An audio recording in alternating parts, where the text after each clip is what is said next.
Keemer. I'm with Los Angeles Social Venture Partners. And on behalf of your three hosts, LASVP, the Social Enterprise Institute, and the USC Stevens Institute for Innovation, I want to welcome you to our first Social Innovation Fast Pitch and Showcase. We've got a really terrific program for you today, and we're confident that you're going to leave here educated, activated, and inspired. So we've prepared some lovely programs for us, and I'm not going to go through that in detail, but as you'll see, we're going to begin with a keynote speech from Jonathan Greenblatt, and I'm going to introduce in just a few minutes. Then we're going to have a panel discussion on creating high-impact, mission-driven organizations. And then we'll go into our main event, which is the 3-minute fast pitches from our 10 finalists in this competition. And they'll be presenting not only to you, but to a panel of 6 judges who are going to score them.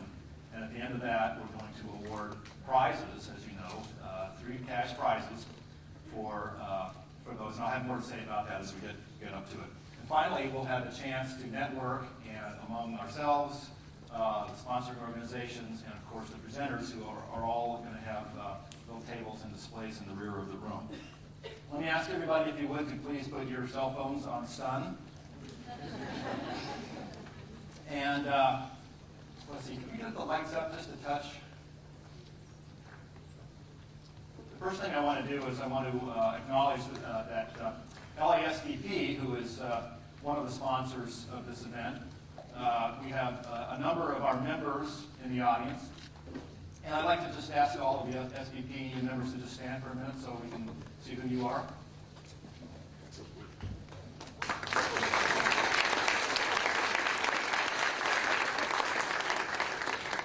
So, Los Angeles Social Venture Partners is a diverse group of 50 or 60 individuals with a passion for making a difference. Not just by contributing our dollars, but by investing our time, our skills, and our money in innovative entrepreneurial nonprofits and helping them to grow and succeed. Contrary to how our name may sound, we're not a venture capital fund, but we do pool our resources and we make grants, multi-year grants, to deserving organizations. And then we assist them in the areas such as strategic planning, board development, governance, marketing, finance, and other areas where our partners may have skills or resources. We also put on a number of educational events and programs, small gatherings to large ones like this fast pitch. And we ourselves grow to have more impact, be engaged, and to be better informed about philanthropy and issues in our communities. And we have a lot of fun doing it. So if any of you would like to learn more about what we do, we would invite you to come and spend some time at one of the tables that we have set up in the back.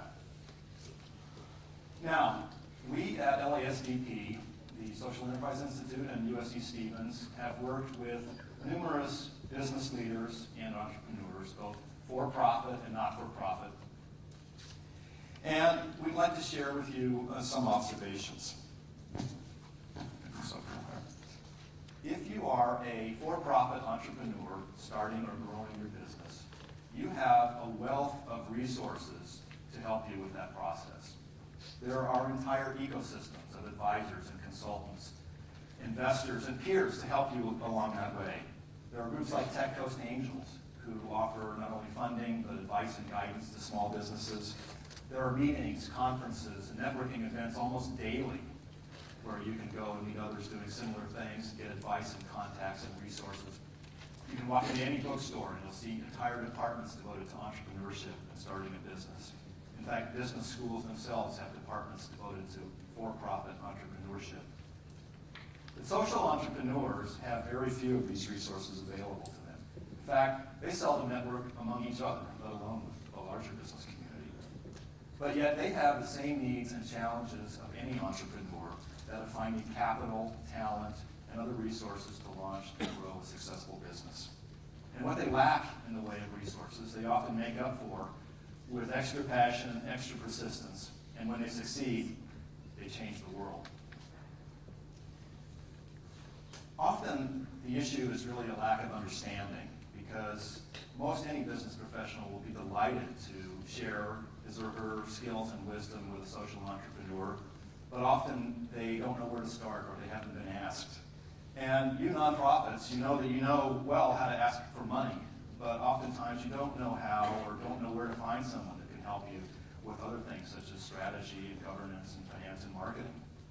So our goal, one of our goals today through this event and through this process is to really start to build more of these connections, more of these networks, more of an ecosystem combining for-profit and non-for-profit entrepreneurs to help each other.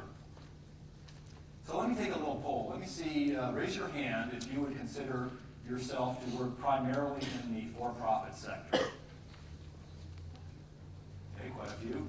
How about primarily in the not-for-profit sector? All right, almost an equal number. So I would say that we are accomplishing one of our goals. At least you're in the same room together. And we hope today to show you more ways to engage and work together and to take action. So now it is my great pleasure to introduce our keynote speaker today, Jonathan Greenblatt. And as you will see from your programs and his bio, he has devoted his career to driving social change. And we're not talking about small issues here, but global problems such as providing clean drinking water across developing nations. And he has created very innovative approaches that have driven massive attention, dollars, and other resources to attack these problems. Where's Jonathan? Okay. So one thing that I'm sure you don't know, Jonathan, is that your story actually has had a pretty profound impact upon my own personal growth as an investor and philanthropist. Because you see, about 8 or 10 years ago, when Jonathan was creating Ethos Water, he approached me and Tech Coast Angels to look for funding for this venture. We shined him off. Because, you know, the notion that someone would invest money in a business whose strategy was to give away much of its profits to support the water projects around the world was just too far-fetched for us at the time. My philosophy had been that I was going to look for investments that offered the highest possible financial return, and then I would take some portion of that return and find worthy causes and worthy organizations to support with it, two completely separate worlds. Well, today, there are numerous examples everywhere you turn of organizations who do well by doing good. And the lines between for-profits and not-for-profits are blurring. There are new structures being created. There are social enterprises that are businesses within nonprofits which raise revenues to help defer the need for contributions, and other hybrid structures that actually allow investors to invest in social entrepreneurs to raise capital and for investors to earn a return. So when I look at an investment opportunity today, I still ask the typical questions about management, opportunity, and sustainability. But I also ask one additional really important question, which is, you know, if this business succeeds, what will be the impact on society? And I have Jonathan to thank for that. And I hope that his story will inspire the rest of you as well. So please join me in welcoming and thanking Jonathan. Well, that is awfully nice. Is this my time? Can you hear me okay? Yes. That is awfully nice, Ken. Thank you very much for the really generous introduction. I didn't know that part of the story. I don't know that I realized you were in the audience when we presented Tech Coast Angels. I do know you made the wrong decision. But I'm delighted to hear that in some way, in some small way, that perhaps Ethos inspired you to take a path. And I hope that maybe in some very small way, my story and all of that, the pitch you hear this evening will affect all of you. Because I'd love to go back here in a year, and Ken says, raise your hand if you're in the for-profit world. Raise your hand if you're in the non-profit world. And nobody raises their hands. And then Ken said, raise your hand if you're between both worlds. And every hand in the room. Every hand. Because I think that's where we're headed today. And that's what I'm going to talk a little bit about. And I think we all need to really get there together. So it's really delightful to be here. I think SVP, Social Venture Partners, has been an incredibly influential organization around the country, helping to accelerate the rise of social entrepreneurship. So I'm privileged to have the chance to share my story in this forum. And I'm also really excited because you have got a fantastic group of people you're going to hear from this evening. And I see a lot of familiar faces in the crowd, people who who have been social entrepreneurs before. Stephen Samuelson in the front row, so Suzanne Beagle somewhere out there, Selby Wallach out there somewhere. So there's some great people who will be up here and in this audience who are already doing their part to change the world.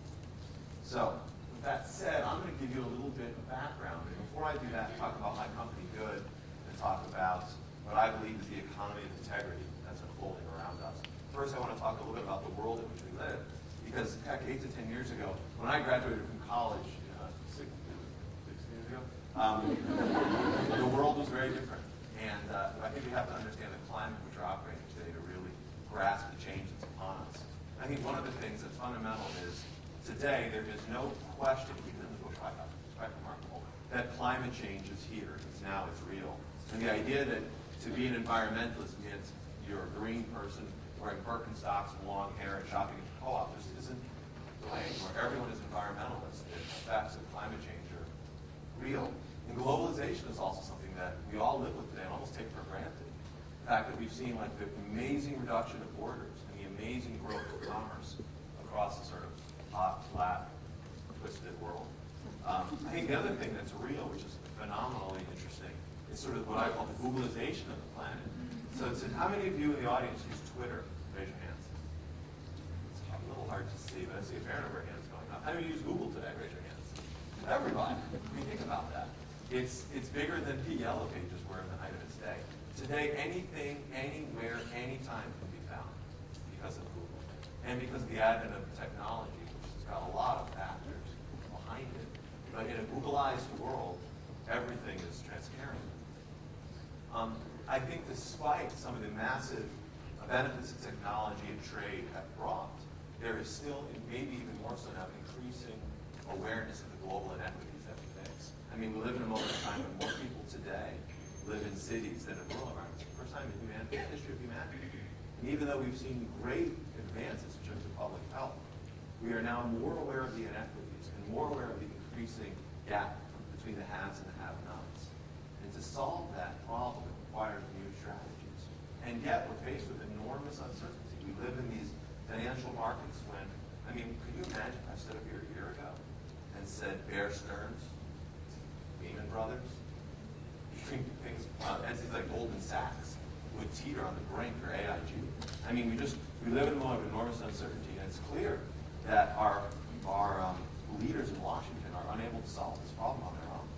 It's clear that whether it's government or whether it's institutions of worship and houses of faith, whether it's big business created this problem in large respect and can't solve it on their own. So the ideological notion that we just rely on the free market to solve all our problems doesn't work. Markets can't just be free, they also must be fair.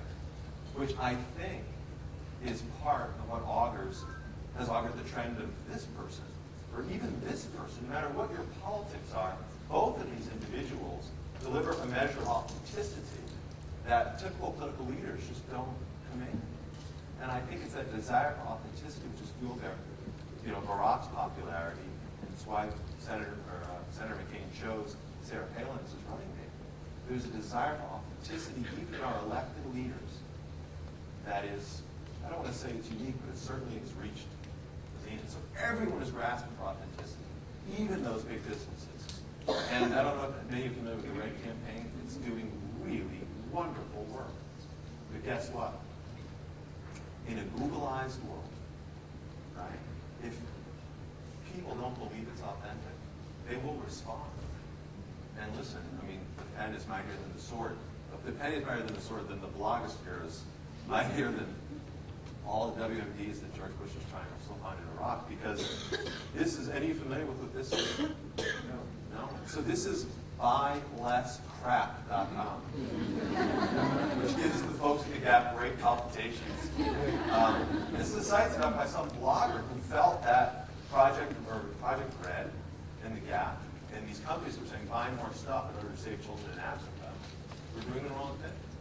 And again, it just takes one blogger and it just takes one Google search and a couple of minutes, and suddenly you have a publisher who can pare down the hundreds of millions of dollars being spent on gas all across the United States. So I think we're seeing an evolution of what was once known as CSR. And I think initially it was just support the Little League team, right? It was not connected to the business, just make the community a better place to live. And more recently, it's been this reactive, defensive technique that big companies use to kind of neutralize or squelch the critics. And that's why I call it corpus spin and rhetoric. Right? CSR isn't real. It's simply a technique to sort of quiet people. I think what we're seeing increasingly in the future, we'll see some, I'll talk about some examples tonight, are ethical brands. And these are brands that represent the best of what Ken talked about, where for-profit and non-profit sort of come together. These are businesses who are created with a sense of mission from the very start. And they don't fit neatly into the boxes that tech host angels or other typical investor groups or business people use to think about how do we classify this company? Is it delivering the highest ROI? The ethical brand, with mission embedded in its DNA, is striving for something much bigger. Not just ROI, but some might call SROI or social return on investment. Not trying just to win in a category, but trying to change the world. And that's a very powerful value proposition to get right. And we're seeing more and more of these ethical brands emerge. It's interesting because I describe this phenomenon as the economy of integrity. And it's kind of below the surface. It's not always obvious. But as much as you may feel like the folks on Wall Street were screwing the little guy, there's really interesting organizations like Shore Bank in Chicago, or New Resource Bank up in the Bay Area, or Good Capital, which is an interesting mutation of what one might call a private equity firm, and other financial services companies, which are changing the category. There are organizations like Method, Consumer Products Group, up in the Bay Area. There are organizations like Starbury, the footwear company that makes basketball shoes for kids in the inner city that aren't $200 but $25, high quality. There are groups like Zipcar, which are changing the way we think about mobility and our needs to own vehicles. Again, more in retail and in beverage, and even in the category of shelter, residential homes. Anyone know what that is? That picture? Some people might know. People are sort of who knows? What is it? Living homes, that's right. This phenomenal entrepreneur, Steve Glenn, also here in Los Angeles. That's the house he lives in Santa Monica, built by Ray Pappy, the very famous architect. It's a prefab home. Prefab. So far more efficient to build than a typical residential home. And if you can imagine this, that home generates more power, puts more power into the grid than it consumes. I mean, just imagine a home that lives and breathes like the ecosystem in which we all live. So you're seeing it across all these different categories. The emergence of ethical brands who compose this economy of integrity. It is the solution. It is. It's not a silver bullet. It's much more nuanced and complex than that. But it's the future that we want to create. And so I think there are certain traits that these ethical brands have, and I put this up there because they're not brand new. Right? These ethical brands stand on the shoulders of companies like Ben & Jerry's or Stonyfield Farms or the Body Shop or Whole Foods Market, which were pioneers in the category. What's exciting is that the capital markets around social change are really beginning to emerge, and SVP is a part of that process. Tonight is symptomatic of that. So you see these ethical brands, they start with mission, they are embedded with authenticity, they're about performance, there's no trade-off. That living home in Santa Monica delivers as good, if not better performance, so to speak, than my house. Whole Foods Markets delivers a good, if not better performance in terms of grocery than the Safeway around the block. So ethical brands are not about trading off to have a more efficient or more green experience. They're about trading up. They're about a better overall value proposition. And they're about commitment across their value chain. They're living their values. And they're transparent. So they're not about obfuscating. They're not about hiding their sourcing strategy. They're not about hiding where their profits go. This is why Red got in so much trouble, because people didn't understand. And lastly, they're about engagement. They build relationships, not just with their consumers, but with all of their stakeholders. Think about that. Shifting from a shareholder model, I serve the street, to a stakeholder model, I serve the world. That's the point of view of the ethical brand. So I'll give you one quick case study. It's a business I'm pretty familiar with. It's Ethos Water, which is a company that I was fortunate to start with a friend from business school. And I'll tell you a little about that story very quickly. But to tell you the story, I have to start with the context. And the context for Ethos Water was the 1.2 billion people around the world who lack clean drinking water. That's 20% of the world's population, mostly children. It's the leading cause of death of people under the age of 5 years old. And what is that actually leading cause of death? Any guesses? Smoke? No, good guess. Who said this? So is it dysentery? Dysentery, a kind of fancy word for diarrhea. Can you imagine that diarrhea kills more children on the world than HIV? We're not talking about avian flu here. We're not talking about the Ebola virus. We're not talking about something we don't understand. It's something as simple to solve. And in a world in which I've got more computing power in my BlackBerry than I had in the control room, they put a man on the moon, I don't think we should tolerate the idea that a child should die anywhere on this planet from diarrhea. It's just intolerable. And at the same time, as you have so much suffering, you've got this bottled water industry that's $15 billion today in the United States alone. How many of you have drank bottled water in the last, say, week? Raise your hands. Okay, now here's a question. How many of you drank bottled water 10 years ago? Look around. Right? Maybe someone drank Evian at the U.S. Open or Perrier at a fancy restaurant. But this industry didn't really exist in a meaningful way. And yet today it's one of the fastest growing categories in the beverage industry. And you pay, versus the tap water, 10,000 times per fluid ounce for this stuff. And what percent of these bottles are recycled? Any guesses? Less than 12%. Less than 12%. And the idea that you need to get your water from the aisle of Fiji for it to be good enough for you is preposterous. Just crazy. So you have this incredibly unethical, if you will, category, and this extraordinarily large human problem. So the idea for Ethos is really simple. Could we link the two? Could we connect the 150 million people drinking bottled water here in the United States with the billions of people in need around the world? Could we convert a bottle of water into the act of giving someone water for water? So it was a really simple mission. Can we help children around the world get water? And can we educate people? Because most people don't even realize there is a problem. And solving the problem isn't about money, it's about sharing the political will. So this is what we set out to do. We did two simple tactics. Number one, we wanted to donate 50% of our net profits to fund water and sanitation projects for children, their families, and their communities around the world. And number two, we wanted to use our marketing to inform and educate and inspire people in a category that previously all the water ads were about mountains and streams and all the silliness.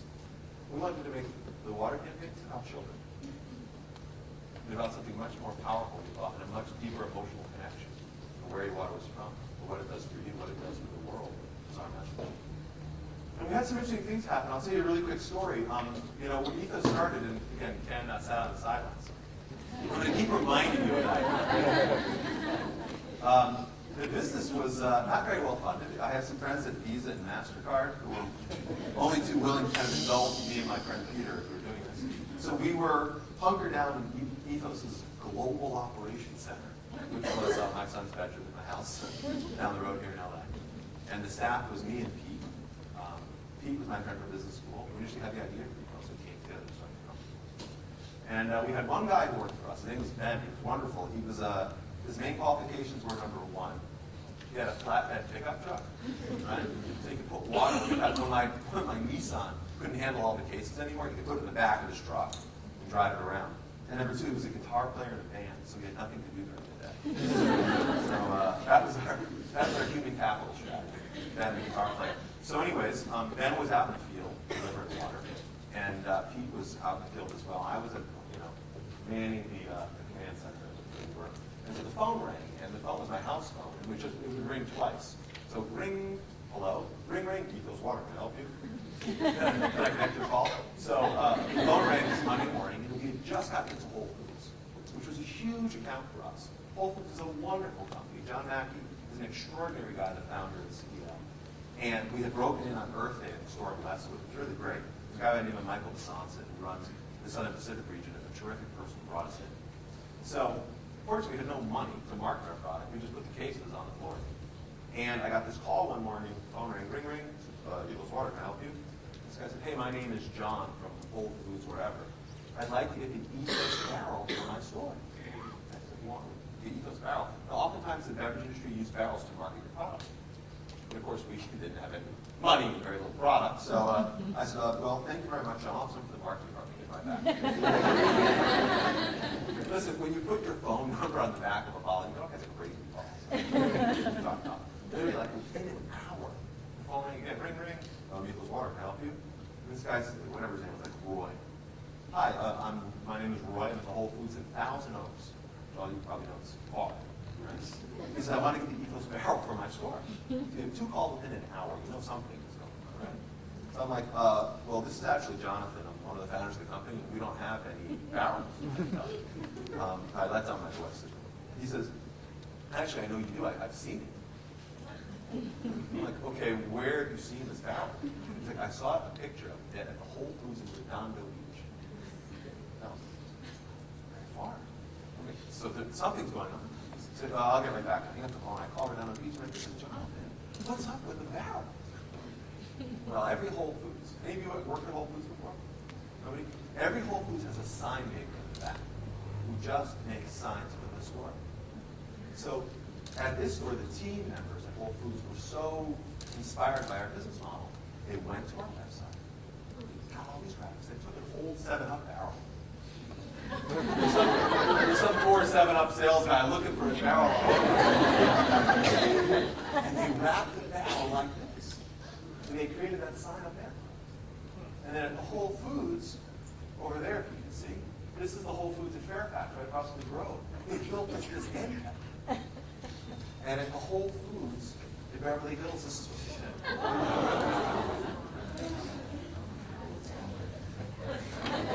Well, see what it says across the top.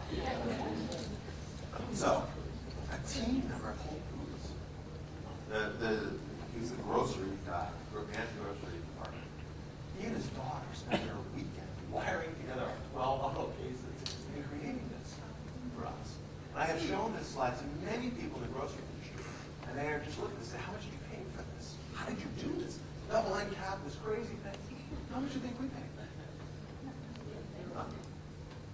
And so when I talk about engagement, which I think is at the heart of the economy of integrity, and at the soul of these ethical brands, it's about creating models that are so inspiring, that they are so effective, that some guy making $12 an hour will spend his weekend doing this.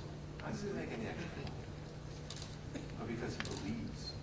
And when you have brands that connect on an emotional level, not with shareholders, but with their stakeholders, and inspire people to believe anything is possible. That's what I would tell you. Anything is possible.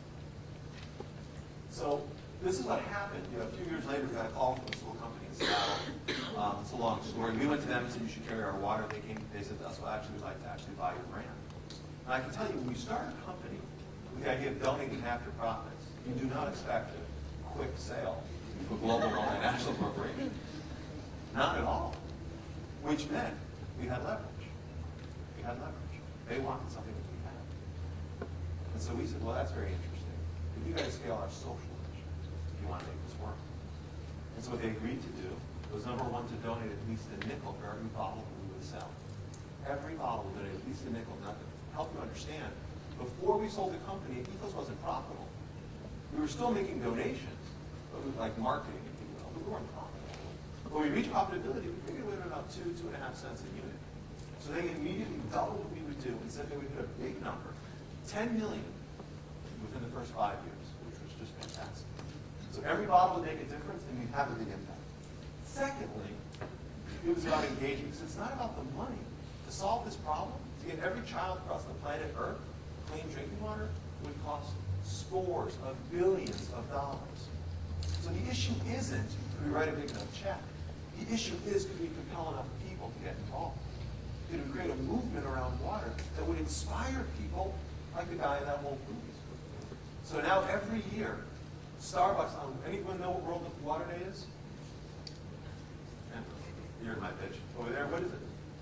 Well, I participated in it this, I guess it was last year, but it's a World kind of Water Awareness Day, and in Santa Monica, I guess last year, we walked the equivalent distance that I believe it's African women mostly walk to get water every day. That's right. So World Water Day is March the 22nd. The UN set it up about 15 years ago to bookend Earth Day, which is April 22nd, but it never got any attention. We wanted to change that. And now, every year on March 22nd, Starbucks organizes these walks for water. Not to raise money, but to raise awareness. To symbolize the walk as, what's your name? As Edith said, that women and children in rural Africa often take to get water on a daily basis.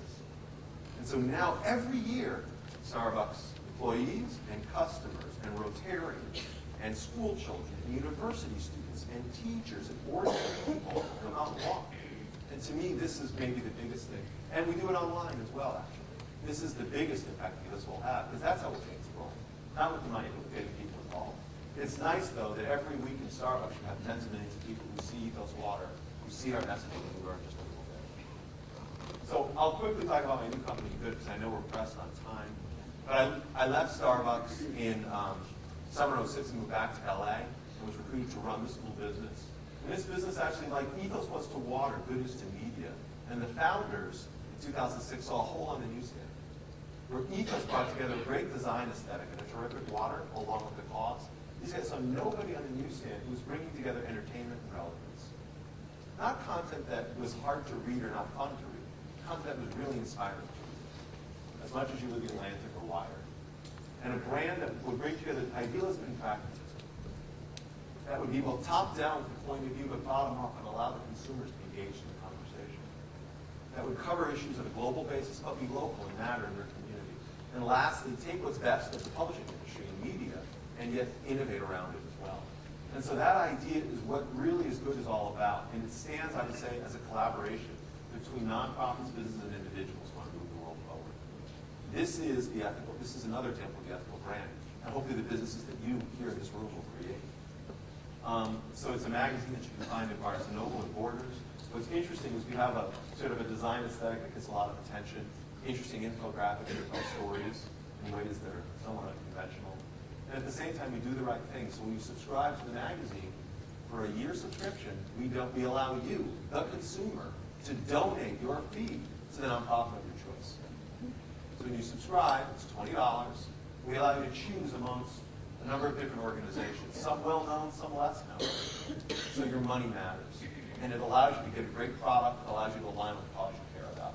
And for me, rather than spending tens of millions of dollars on direct mail and stupid marketing, this is a much more efficient way to bring together an audience, a community of people who care. We're also a website. We've got some former HuffPo people and Yahoo people who built out an incredibly rich online destination where this really lives in a very real way. Because today, many of you in the audience, you don't want to just be told this is good. You want to ask the question, that's what Live Superior is all about. That's what we do. We do some really interesting videos. So our videos are some of the most watched on YouTube. We have a terrific presence. And in fact, you can see on the left, we just launched a daily news show. 90 seconds, animated anchor, focusing on one issue a day. And we hope we'll do, for news on the web, something like what Jon Stewart did for news on cable. Rethink the format and make it better. We do events, whether it's, say, a forum like the one that we did with Wendy Kopp, the founder of Teach for America, or John Wood, founder of Room to Read in New York.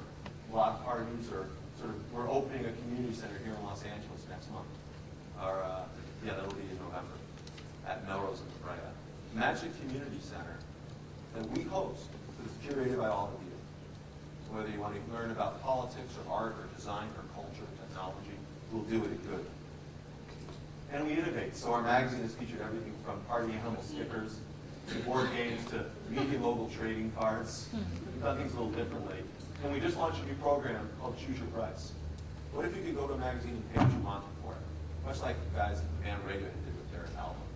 Pay what you want. Pay $1, pay $1,000. All the money goes to charity.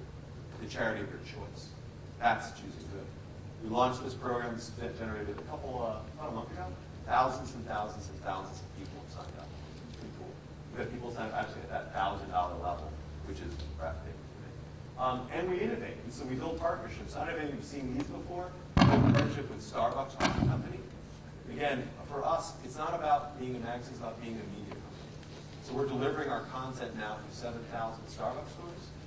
You can go find it. I'm sure the Starbucks store like within 100 feet of here. It's the same that. You can see what we're doing there. We recently launched a partnership with the New York Times. We're producing content for the New York Times. And lastly, we just launched a new title, called Good Business, which is trying to take the lens of living well and doing good, of driving collaboration to the world of business. I'm really excited about that. We did it in collaboration with a group called D Corporation, a wonderful, wonderful group worth knowing about. And lastly, what we do is we engage our audience. Engagement, I said, is the heart of the ethical brand. With each issue, we invite our readers to participate in the creative process. And so this was a project that we did. We invited readers to create vote bumper stickers. I didn't do any of these. We did. These are all from our readers. And this is a snapshot of some amazing pieces that they developed. You can find them all on our website. That's about it about good. That's my email. If you have questions, and thanks for your time tonight. All right, now we're going to launch into our panel discussion. So I'd like to next introduce our moderator, Ellen Sloan, who will then in turn introduce the panel and the discussion. Ellen is also a partner with LASVP. She's been a partner for a couple of years.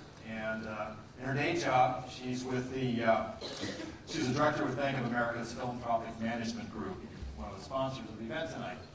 She's also very active in a number of local charities and has been working day and night recently in support of one of the political campaigns. Ellen. Can everybody hear me now? Is it better? Okay, great. Great. So we have panelists here, Jonathan and Mark and Z and Adelaide. And there's Kim Seth, I'm Ellen Sloan.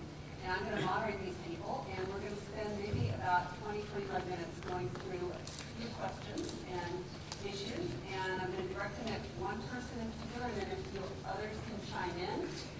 And Ken is going to be flashing cards at me is to keep us on time here, so we can make sure that our 3-minute presentations, fast pitches don't have to be 2-minute presentations.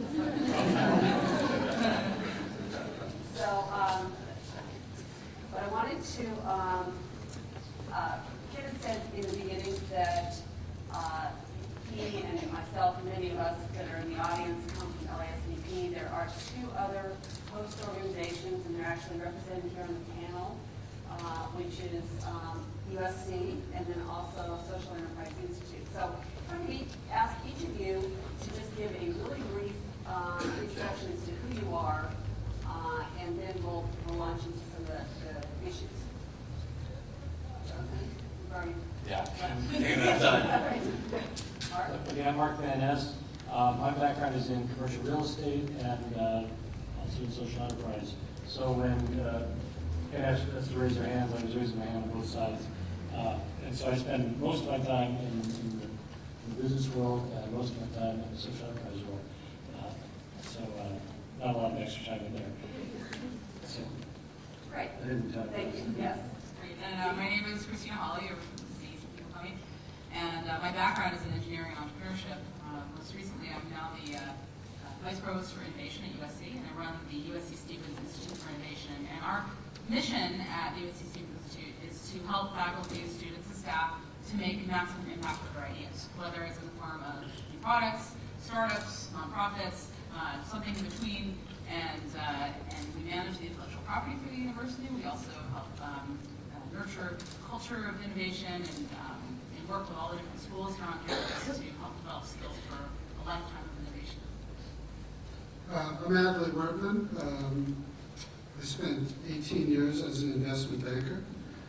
Then I spent 7 years running an organization called Chrysalis, which I think we're going to hear from tonight. So I'm not going to sway you one way or the other. And now I'm a professor of clinical management and organization here at SC at the Marshall School, and just opened the Society and Business Lab here, which is looking at innovative ways that businesses can leverage non-cash resources for social change around the world. So that's why. Great. All right. The first question, and direct actually to you, Z, is if you talk about maybe the power of nonprofits versus for-profits. Great. Well, I'm sure that a lot of people on this panel have different opinions on this, but I wouldn't want to pick sides. The way I like to define innovation is the process of transforming new ideas into tangible societal impact. So, from my perspective, innovation of any type is very important, and and makes impact. If you talk to, let's say, Nicholas Negroponte, who started One Laptop for Child, he would say that, no question, being a nonprofit comes with amazing benefits. It's much easier to get partnerships and donations, and there's the goodwill that comes along with that. Then you go to the other end of the spectrum, and you talk to someone like Andrew Rappaport, who's a venture capitalist, and he started Cycle Capital, and they are investing in, they don't even talk to their LPs about the social mission, but their belief is that there are businesses that, because of their social mission, they make more impact and they make more money. So, for example, there's the obvious one is energy and green tech, but they also have another company called Sneaker Villa, which they go into they're in an urban area, they empower the youth, they create product sneakers that they're interested in, and they train the local kids to work there, and as a result, they make money so they can afford more, and they empower the community. And then there's, of course, the middle, just like Jonathan was saying before, and there's even for-profit models within nonprofits. I'm on the board of a nonprofit called the International Mountain Bicycling Association, and we have an educational and environmental mission, and probably about 4 years ago, we really started kicking into gear on something called Trail Solutions that became a consulting activity that furthered the mission. It's a nonprofit, but it furthers the mission and brings in quite a bit of revenue. And then, of course, there's always the partnerships with the industry. So there's a whole range. It's not sort of an either or. I think it really depends on the situation. Anything else I should start chiming in there on? So that spectrum there? Well, I'd like to maybe back up to something Jonathan said, and that is, I believe where we're going is where, if you look at one end of the spectrum, you've got the nonprofit world and the traditional charity sets, which is completely dependent on contributions to government support. And on the other end, the private sector, it's most extreme, completely driven by profits. And the charitable sector is moving more toward the middle to looking at how can we have a sustainable, sustain our mission by earning income and becoming self-sufficient. And the business sector is looking at, well, how can we operate in a more sustainable way from the standpoint of not just profitability, but socially sustainable and environmentally sustainable. And in that middle ground is really where I think the magic is. Great. Any other comments? Okay, let's move on to the next issue. Renee, Ella, you can start with this one. What do you think the biggest challenges are for new social entrepreneurs? Well, Ken, you and I have something in common. I refused to invest in Ethos Water years ago. I remember sitting in the coffee shop saying, this will never work. So don't ask me about the future. I have no idea. So I think that I worry about terminology a little bit. I worry that we use words like social entrepreneur and social enterprise. We used to call it opening a nonprofit. And now we call it social entrepreneur. The challenges remain the same. The challenges are, how do we get people to care about our mission? How do we define our mission clearly? And how do we gather the resources that we need to get that done? As much as Jonathan spent years running around begging people like Tech Coast Angels and me for investment, people are running around still begging for money for their nonprofits. There's two things. One is, I really have to, as a person who ran a Skid Row organization, even though we had a large social enterprise, that we don't forget that the soup kitchen is remarkably critical to fund. That people will not stay alive for any of these organizations if they're not getting a bowl of soup.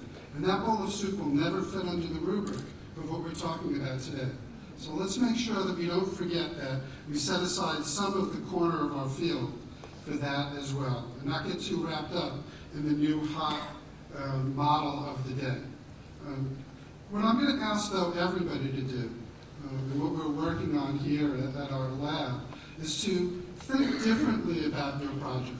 is for social entrepreneurs to think, not I need money to do this, but to really break down what their resource, human capital requirements are, and to see how we can partner with businesses, how we can partner with business people, how we partner with other community agencies to reduce our need for that capital, to reduce our need for pure cash and charity, but to start to really think, how do we do what we do, and how do we partner to do that? The one thing I was talking with Mark earlier about that I have found is when you ask people to do what they do well, what they do for their living, for charity, for nonprofits, they never say no. When I ask Ken, who's a venture capitalist, to venture capital for nonprofit, Ken jumps over and does it. And when I ask lawyers to lawyer for causes, they do it. So what I'm asking people to do, or social entrepreneurs to change their world, is to change their mindset, start to think how they partner with people, and ask them to do what they do to support the cause. Yeah, I would say that, Adelaide's a real pathbreaker, and the work that Chrysalis has done is pretty remarkable, and I guess we'll hear from you later. But I think that the capital markets around social change are still very nascent. And so if you have a high-tech startup, it's easy. I shouldn't overstate the case, but there are lots of models for you to follow. There are lots of books for you to read. There are lots of classes for you to take. There are lots of investors for you to meet. There are lots of lawyers who understand the field. There are lots of practitioners who can help you. There's simply a fairly well-developed set of structures in which you can fit and you can grow and you can learn. I think in the world of, if we'll call it social enterprise, it's much less well-developed. And so what are the metrics that we use to evaluate the efficacy of an organization in this realm? Like the community can't even agree on a standardized notion of SROI, the term that I mentioned earlier. So that's a good example of, until we have the right metrics in place, we're not all really speaking the same language. Now what Adelaide's doing here, I think I'm not that familiar with the program, but classes in business schools and in institutions of higher learning, these things are just coming on. The last 2 years, they didn't exist before. And the way that you standardize these companies, the kind of work that B corporations do. These are all exemplary of effective functioning capital markets, and as those come into play, I think it makes the opportunities for entrepreneurs and innovators much easier. So that was a setup for me to give one shout out, which is the first course on social entrepreneurship and social enterprise I get to teach this year. I'm teaching at Marshall 2 second-year MBAs. And my class is in the audience here. So for those people sticking their necks out, not taking another finance class, I want to thank you for being here too. But actually, here's a question. So is it an elective? Yes, absolutely. So that's the question, is when does social enterprise become part of the core? When does social responsibility That's right. become part of the core? And we're all, you at UCLA and USC, we're fighting that fight. It's a hard fight. And it actually is in some places. I just came back from a conference at Oxford, and actually 3 courses are required from Oxford in social enterprise and social entrepreneurship. Wow. So it's whereas 5 years ago. Very exciting. Okay, let's take one more question, or one more issue, is, and we'll start with you, Mark, what are some of the new sources of money, no cost of living, and the ability to collaborate that you might want to talk about here? Oh, that's a big one. Okay. Well, let's start with the money. How many of you find that it's really easy to get money out there today? Show of hands. Okay. So what I would like to share with you is the concept of making a different kind of ask, and that is rather than ask people for money, simply ask for their signature. And some of you have probably done this, but what I've found is if you ask somebody for a guarantee, it's a completely different kind of decision.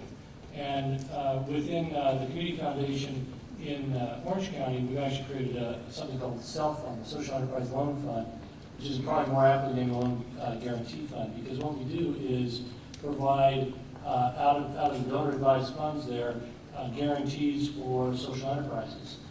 So, For-profit or nonprofits? They have been nonprofits. Could be for-profits, but that's more of a philanthropic-oriented group, and so they have been for nonprofits. And in some cases, for-profits owned by nonprofits. But what I found is people that maybe are focused on education with their giving, we were able to convert to senior care. So they were, where their money was going was not as big an issue if they knew it was coming back to their foundation. If you ask for a grant, it's a whole different conversation. You really narrow your audience. And then for those of you guys that are not in the nonprofit sector, it's a great way for you to get involved, giving at a much higher level without really giving anything up. Because the only way it actually becomes a gift is if there's a default on the loan. And so far in the last 2 years, we've done $22 million of these types of loan guarantees and haven't had any defaults. And actually, the default rate in this industry is very, very low. So it's a great way for you to really have a big impact, make a difference, leverage your resources in a way that's very significant. So I'd encourage you to look at that. And the other is, there's a lot of organizations now that are asking for loans. And usually they create these funds that will pay 0 to 3%. So the first one I experienced was Axion International, which is a microfinance group. They called this, and this is not maybe 15 years ago, they set up this global bridge fund where rather than making a grant, I could make a loan to Axiom. They then provide it as a source of credit for microfinance institutions around the world to borrow in their own currency. So it's again, a way that the money ends up getting leveraged up many times, and it loans out for maybe 18 months to 5 years, and then it comes back. So, and then I can give it again and give it again. So it's the gift that keeps on giving, and it's just a great way to find a lot more money, a lot more ways you can do things out there, I think. And then the second part of the question was related to the power of collaboration. Well, as everyone was raising their hands, I got kind of excited because about half of you were in the business sector and half the nonprofit, and that's exactly the kind of mix we like to see in our Social Enterprise Institute forums. And what we do in that group is create what Kim was talking about as far as this ecosystem for social entrepreneurs is, in the private sector, I benefit from being a part of a group called the Young Presidents Organization, YPO, and another group called Vistage. One group has 12,000 members around the world, the other about 20,000 members. These are all presidents in different industries. But we come together once a month in small groups of 10 to 15 and learn from each other and help each other to accomplish our goals and be better leaders.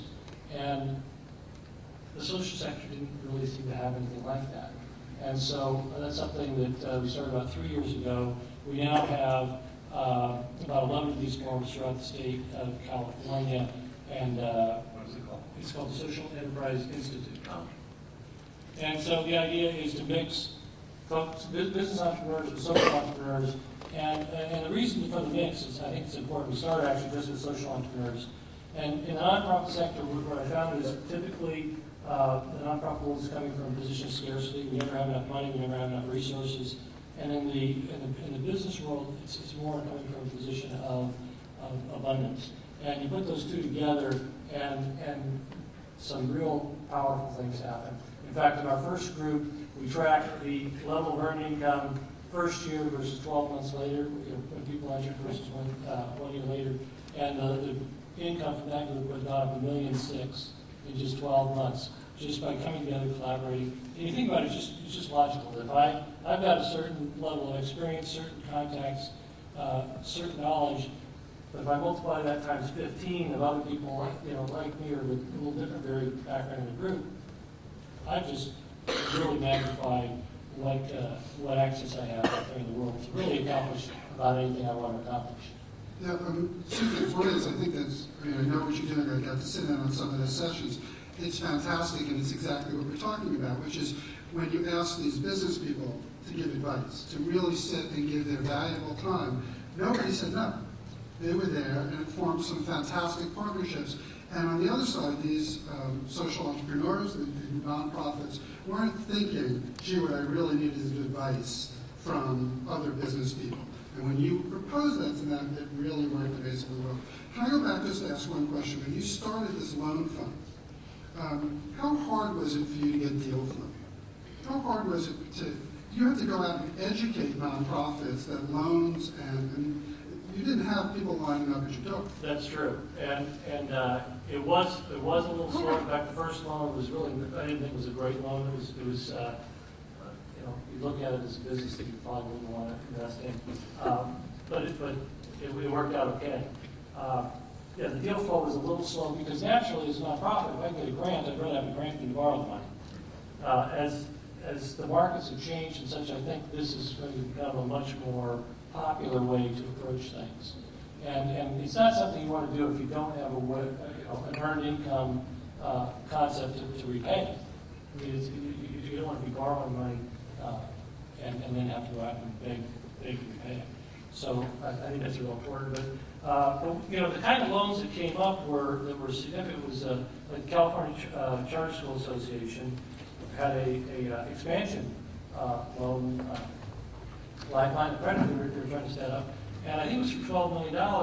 They only needed $600,000 of it, you know, the highest risk guaranteed, and they were willing to take $200,000 of that highest risk. And so with $400,000, we were able to help them get $12 million in financing. So the opportunity in terms of leverage, I think, Ken, you were in that group. It was very exciting. I mean, and it was like a no-brainer for the group. In fact, their heads were straight. They came in and did a 1-hour presentation. At the end of it, I think there were maybe half a dozen of us in the room, and I went around the room and each person opted in for how much they were going to guarantee, and the deal was done.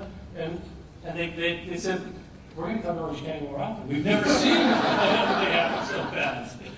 But it really is pretty simple. I mean, it's a very easy decision, and it's not, you know, some foundation. It's really a process. It's just very entrepreneurial. Right, well, I've certainly seen that in the private foundations I'm dealing with program rate investing and mission. So certainly the lending is sort of the easier side of things, but there is sort of this venture philanthropy that private foundations are big into. So I'd like to thank our panelists, and I'm going to turn it back over to Ken.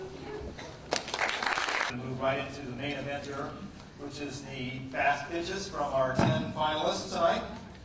And before that starts, I'd like to tell you a little bit about how we got to this event today. When we first started thinking about it last summer, we put out a request for nominations. And about 40 organizations were nominated and asked to apply to be part of this fast pitch.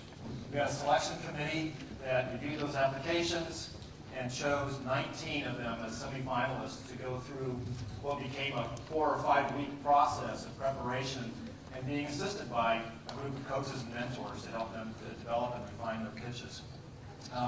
We led that off by a generous workshop. Professor Bill Crookston and Steve Bednick from the USC Marshall School did a little presentation on developing an effective presentation. And then more than 24 business professionals who were members of Tech Coast Angels, Los Angeles Social Venture Partners, other organizations, other professionals. They served as coaches and mentors to work with these 19 organizations throughout this period. We met 4 times. First time, the organizations came up, they delivered their pitches. They got some immediate feedback, some of it pretty direct and brutal.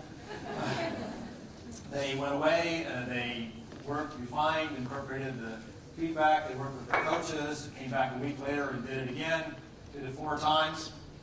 And often this wasn't just a matter, I mean, this wasn't just about developing presentation skills. This often involved really taking a fundamental new look at what is your mission, how do you want to deliver your impact, what are your strategies, what are your resource needs, and then how do you articulate all of these things in 3 minutes. And the difference between what you're about to hear and where we started was really pretty dramatic and amazing and actually very inspiring, I think, to me, to the other coaches, and to the other entrepreneurs that were part of this process. So no matter what the outcome, all of these organizations are winners. They have taken advantage of this process to create a new tool for themselves, which is the ability to clearly and succinctly describe what their mission, impact, strategies, results, and needs are in this presentation. And so in choosing the 10 finalists and how the awards will be awarded tonight, we evaluated them in 2 areas. First was an innovative approach to creating social impact. And as Christina mentioned, the Stevens Institute has just this marvelous definition of innovation, the process of translating new ideas into societal impact. Now, the thing about this, you notice, is it doesn't have anything to do with for-profit or not-for-profit. Just simply the process of translating new ideas into tangible societal impact. So, innovative social organizations, they're delivering significant social impact in creative and effective ways. They might be pioneering new products or services or delivering them in new ways or to new populations. They might be employing advanced technologies or leveraging collaborations with other nonprofits or businesses or public organizations. They might be employing new organizational structures, like some of the ones that we heard about, new business models such as social enterprise. The leaders of these organizations have a vision for social impact. They're committed to building strong, sustainable organizations, entrepreneurial and resourceful. They recruit and empower successful teams. But innovation alone is not sufficient. In order to win the awards, to have been chosen and to win one of the awards tonight, that impact must actually drive meaningful and sustainable social change. So the judges here are going to listen to these presentations with the idea of measuring both the impact and their potential for driving social change. The second thing, of course, that we have evaluated is the quality of the pitches themselves, how well they're able to convey the key elements of their mission, their impact, their strategies, their resource needs. How well do they connect with you, the listener, the audience? Do they convey their passion? Do you want to at least take the next step and go and learn more about what they're up to? So we'll be awarding 3 prizes this evening. A grand prize, $10,000 for the best of show, best overall, and then two individual prizes of $5,000 each for the most innovative organization and the one that delivers the best pitch. No organization can win more than once. Let's see, can we get the judges to come up, please? To assess and award these awards, we've assembled a panel of 6 amazing individuals to act as judges tonight. And their bios are in your programs, but I will introduce and acknowledge them. First here is Bert Bachman of Galpin Motors. Next to him is Kathy Blumenfield of the Liberty Hill Foundation. In the back here we have Kathleen Taylor of Root Capital, Parker Blackman of Fenton Communications, John Morris of GKM Venture Capital and Tech Coast Angels, and are we missing William? And William Quigley of Clearstone Venture Capital. And Diane's going to be passing out name tags. So let me tell you how this is going to work. First of all, we're going to select at random, I'm going to select at random the names of the presenters to determine which order they're going to go in. And they're going to come up here, they're going to give their 3-minute pitches. Diane's going to be waving a yellow card when there are 30 seconds left to go. And then a red card when there are no seconds left to go. I'll also be keeping time with this little device, which is very familiar to all the presenters. It makes a distinct sound, kind of like a Pavlovian sound. When this buzzer goes off, that'll be 3 minutes, and you need to wrap up your presentations, or I'm going to come up and take your microphones away. The judges will then have a couple of minutes to make some comments, give them some feedback, ask any clarifying questions. They're going to be completing a scorecard as they do that, and we'll be collecting those in between each one. And our assistants over here will be tabulating those, and after the final 10 presentations, they will huddle together, look at the scores, and determine who are the 3 winners. All right? So, are we ready to go? Can I have the pumpkin, please? All right, so as I pull these out, you might want to make note, of course we'll be announcing them as they come up. This is the order. So presenters, you need to be making note of this too. And somewhere, Betsy or someone take these down. Okay, going first. Spirit Series. All right. Second, intelligent mobility. Third, iridescent. All right. Fourth, chrysalis. Trying to make it the time. Got it? What am I up to? Number 5, St. Barnabas Senior Services.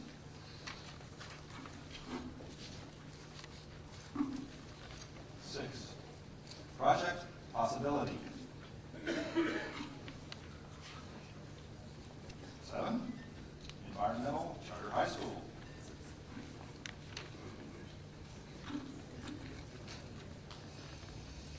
'Next, Academy of Business Leadership. 9, Kitchen Food Ventures. And last but not least, who might that be? Everyone Deserves a Roof. All right, so, good. All right ahead, Spirit Series.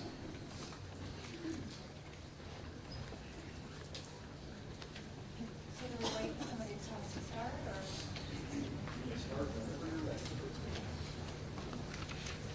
Hello, we're Leslie and Richard Strauss, co-directors of Spirit Series, a new paradigm in public education. Our mission is to inspire 4th through 8th grade students and prepare them to become caring civic adults.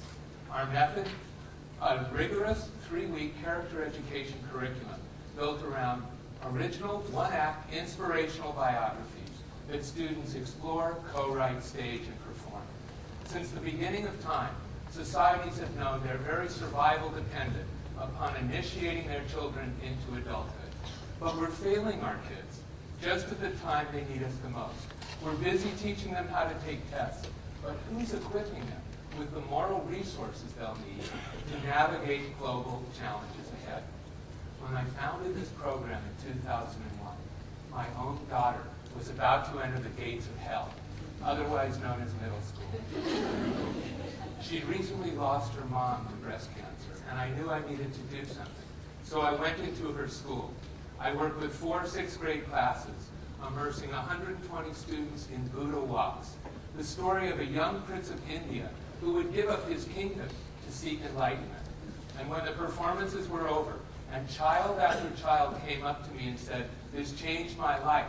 It changed the way I see my future," I knew that my future would have to change as well.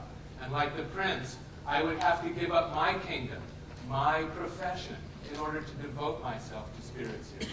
In the intervening 8 years, our program has reached over 13,000 students, led by our staff in over 500 classrooms. Ultimately, story matters. Without it, life has no meaning.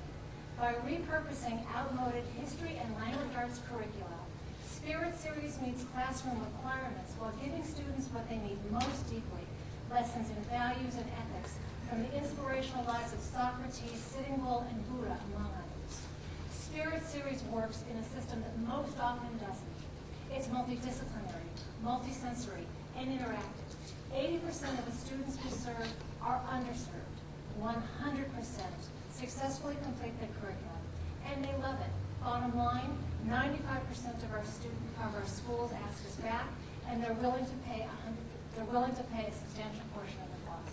In order to meet the growing demand, we've created Spirit Corps, a cadre of committed, highly trained classroom leaders that can one day number in the thousands. We have the scalable model. Please help us take the next step. With your contributions, plus your connection to corporate and community partners, we can raise an additional $232,000 to double the number of children we serve in the next 2 years. Together, we can begin to spread the inspirational message of Spirit Series across America. Thank you.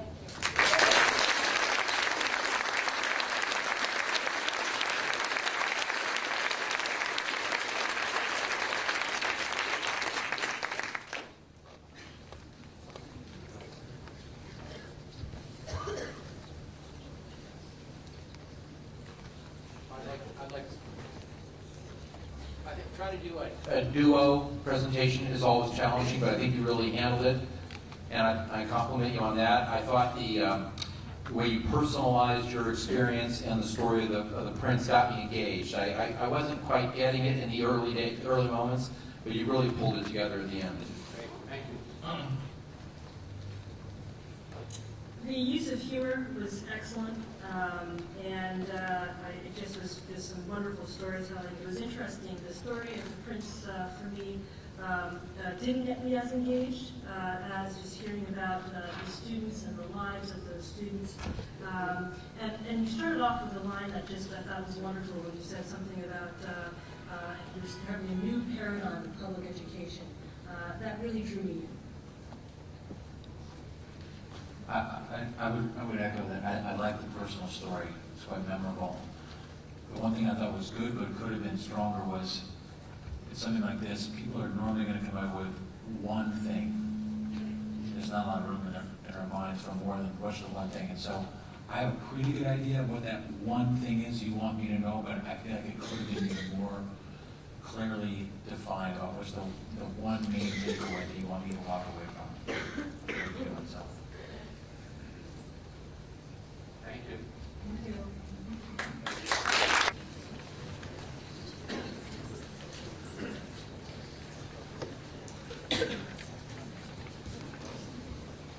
While in Guatemala this summer, I met a woman at a local market.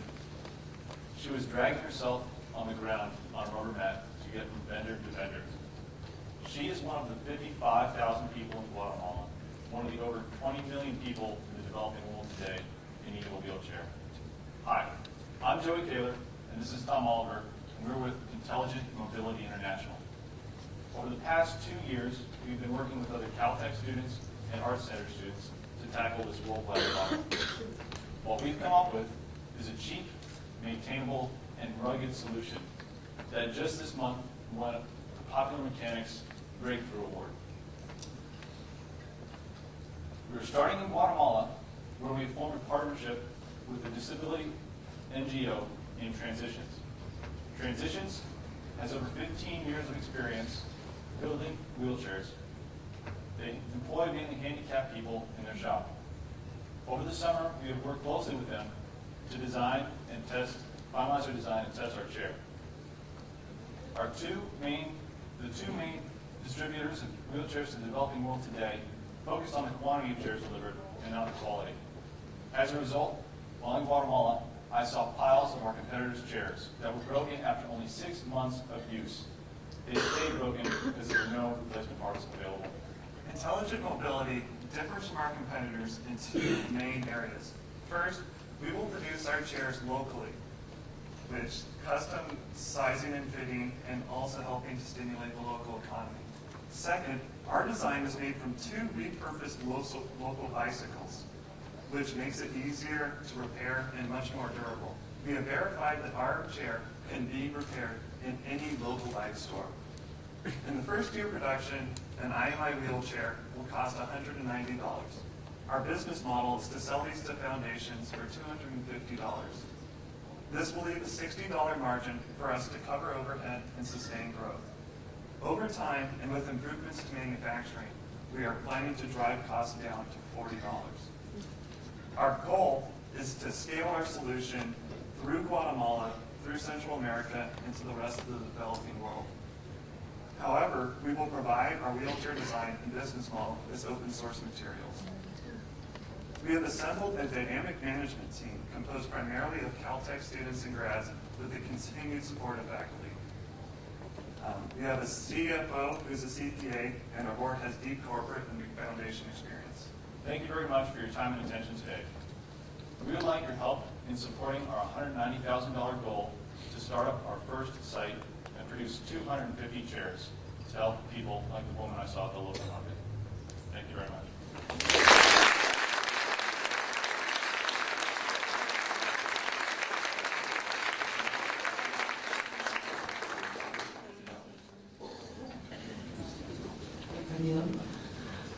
Hi, I think you did a terrific job outlining your business model.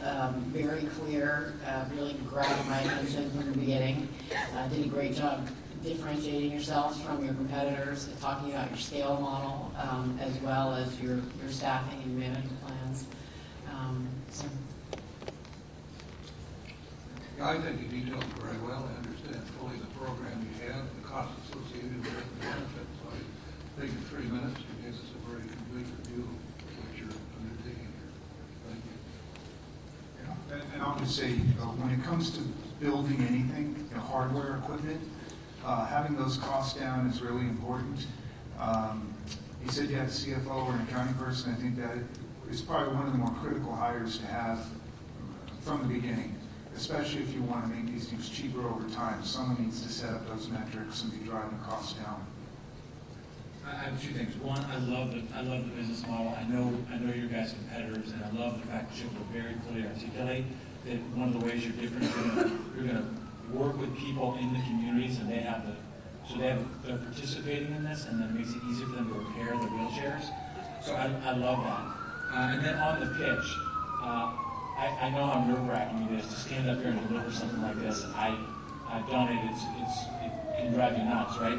So the one recommendation I would have is I can hear you trying to remember your script, and just remember, nobody knows what you're going to say except for the two of you. So if you skip something, no one knows you skipped it. Just keep going. So relax a little bit and just go right from the heart, because you guys have a great business model, great product. Okay, next up we have Iridescent.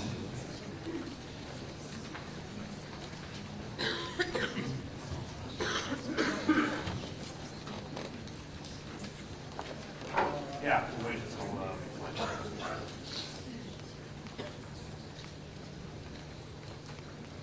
All right.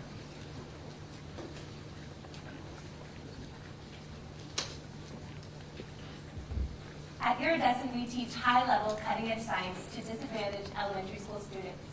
We do this by harnessing a previously untapped resource, engineers.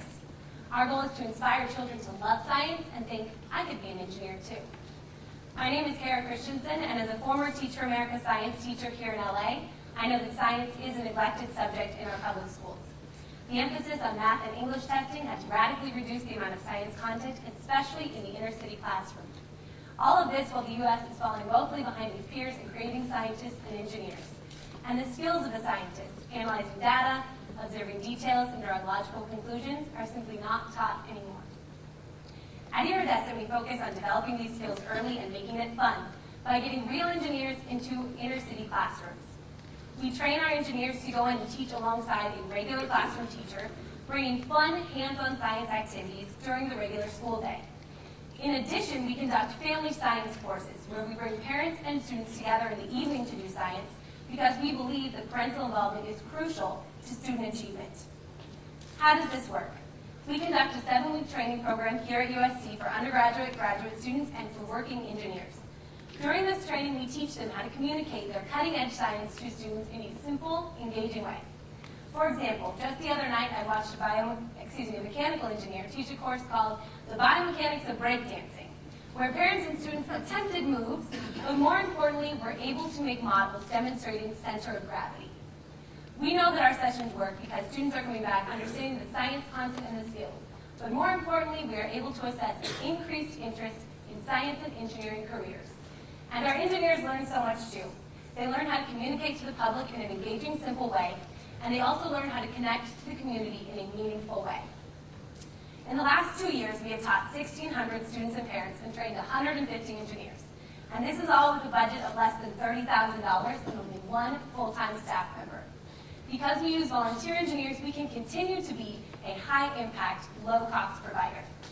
Over the next 5 years, we are looking to grow our model into cities like the Silicon Valley, as well as Los Angeles, New York, and really any other city where there are disadvantaged students to learn and engineers to train.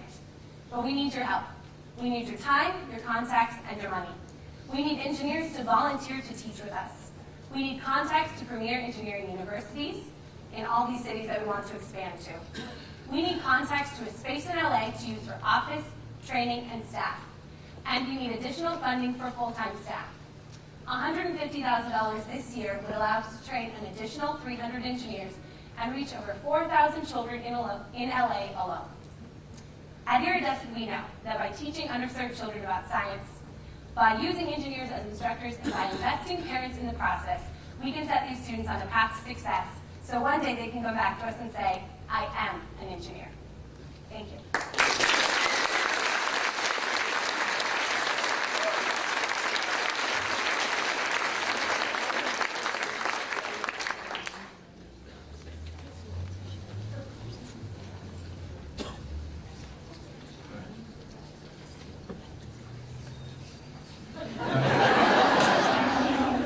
I feel like I'm hogging the mic here.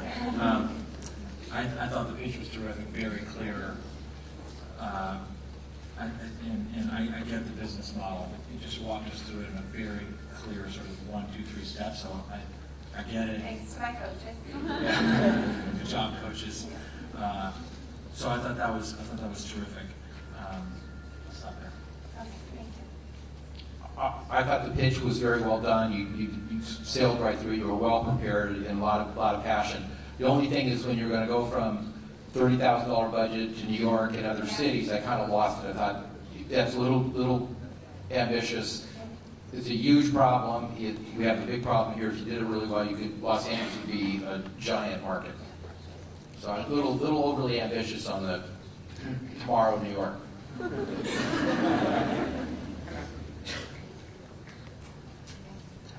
you very much. Okay, St. Barnabas is going to be coming up while we collect the scorecards. Oh, am I wrong? Wait, Chrysalis, I'm sorry, Chrysalis.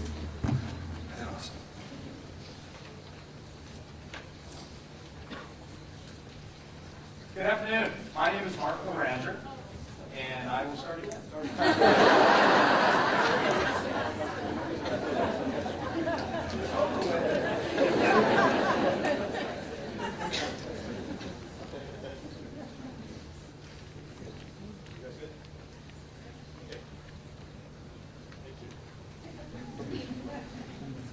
You may have heard my name is Mark Laranger.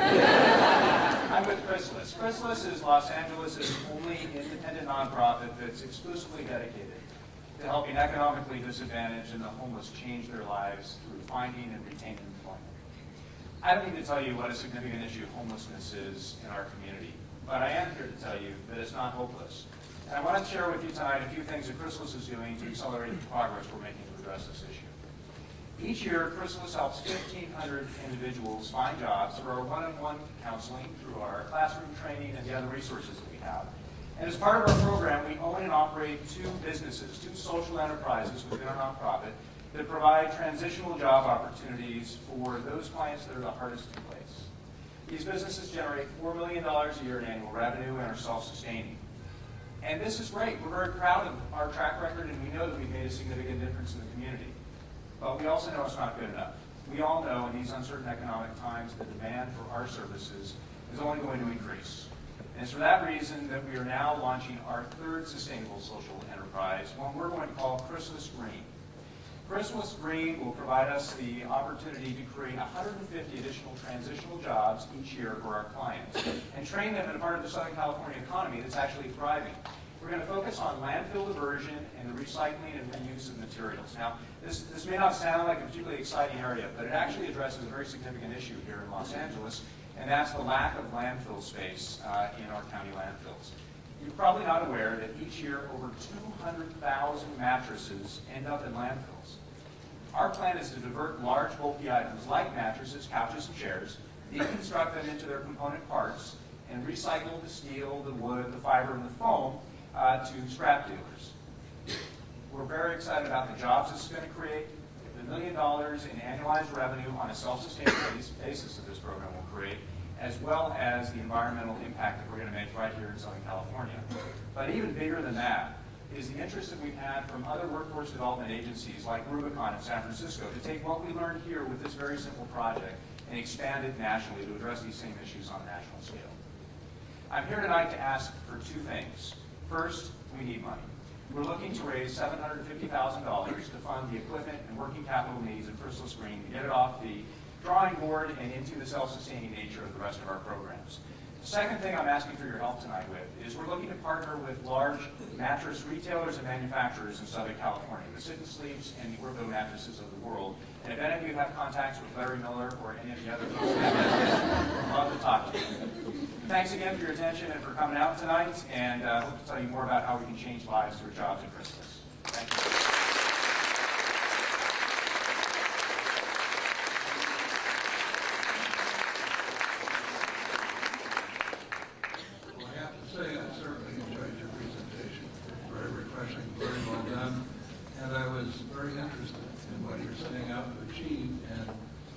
See many areas of opportunities that I'm related to myself that I think would be great for your group.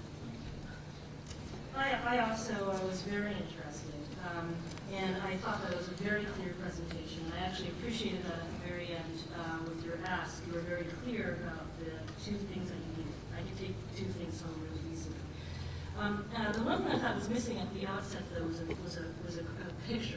picture of the person in need.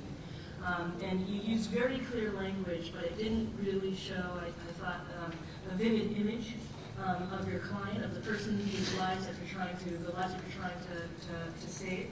I thought that could have really been fantastic.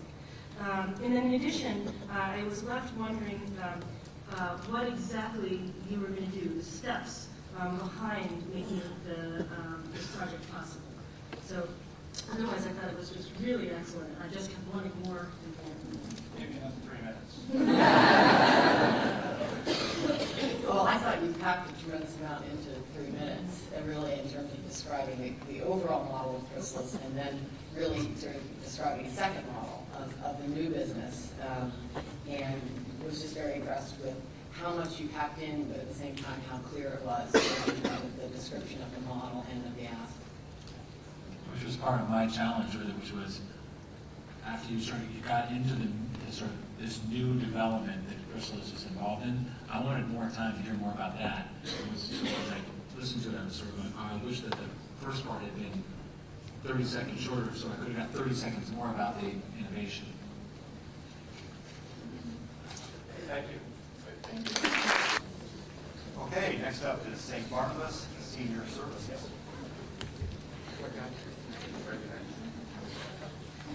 Thought somebody was calling.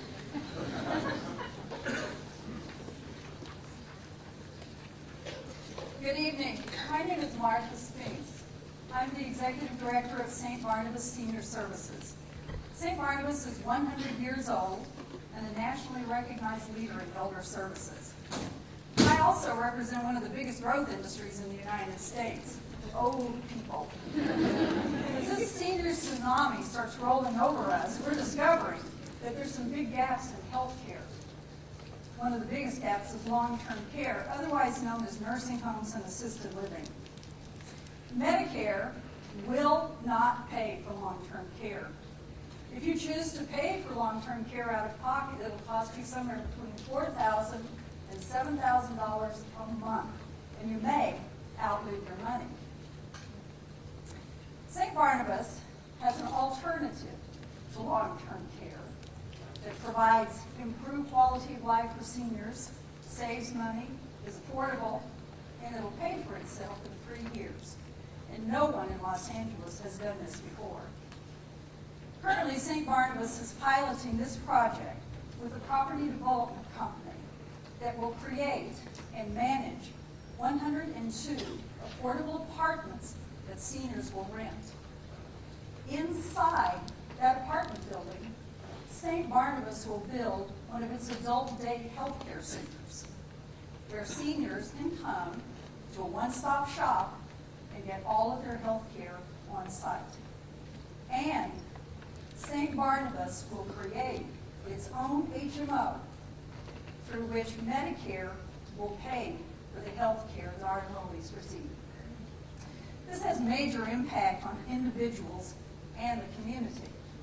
Since most elders depend on Medicare for their health care, and Medicare will not pay for long-term care, there will be millions of seniors who are looking for an alternative. St. Barnabas is creating that alternative, and we're solving two other problems that seniors who live in LA have: affordable housing and accessing health care and the other kinds of services that they need. If you live in an affordable apartment building where our program is available, your out-of-pocket expense will be between $400 and $600 a month for rent and whatever other expenses you may have. And your health care is an elevator ride away from your home. This is a win-win proposition. Property management companies get a fabulous amenity at virtually no cost. St. Barnabas delivers sustainable health care that will pay for itself. And this is what we need to succeed. $2.5 million for startup expenses, and a board with expertise in real estate, insurance, healthcare, finance, who can help us implement this business plan and make healthcare work for seniors.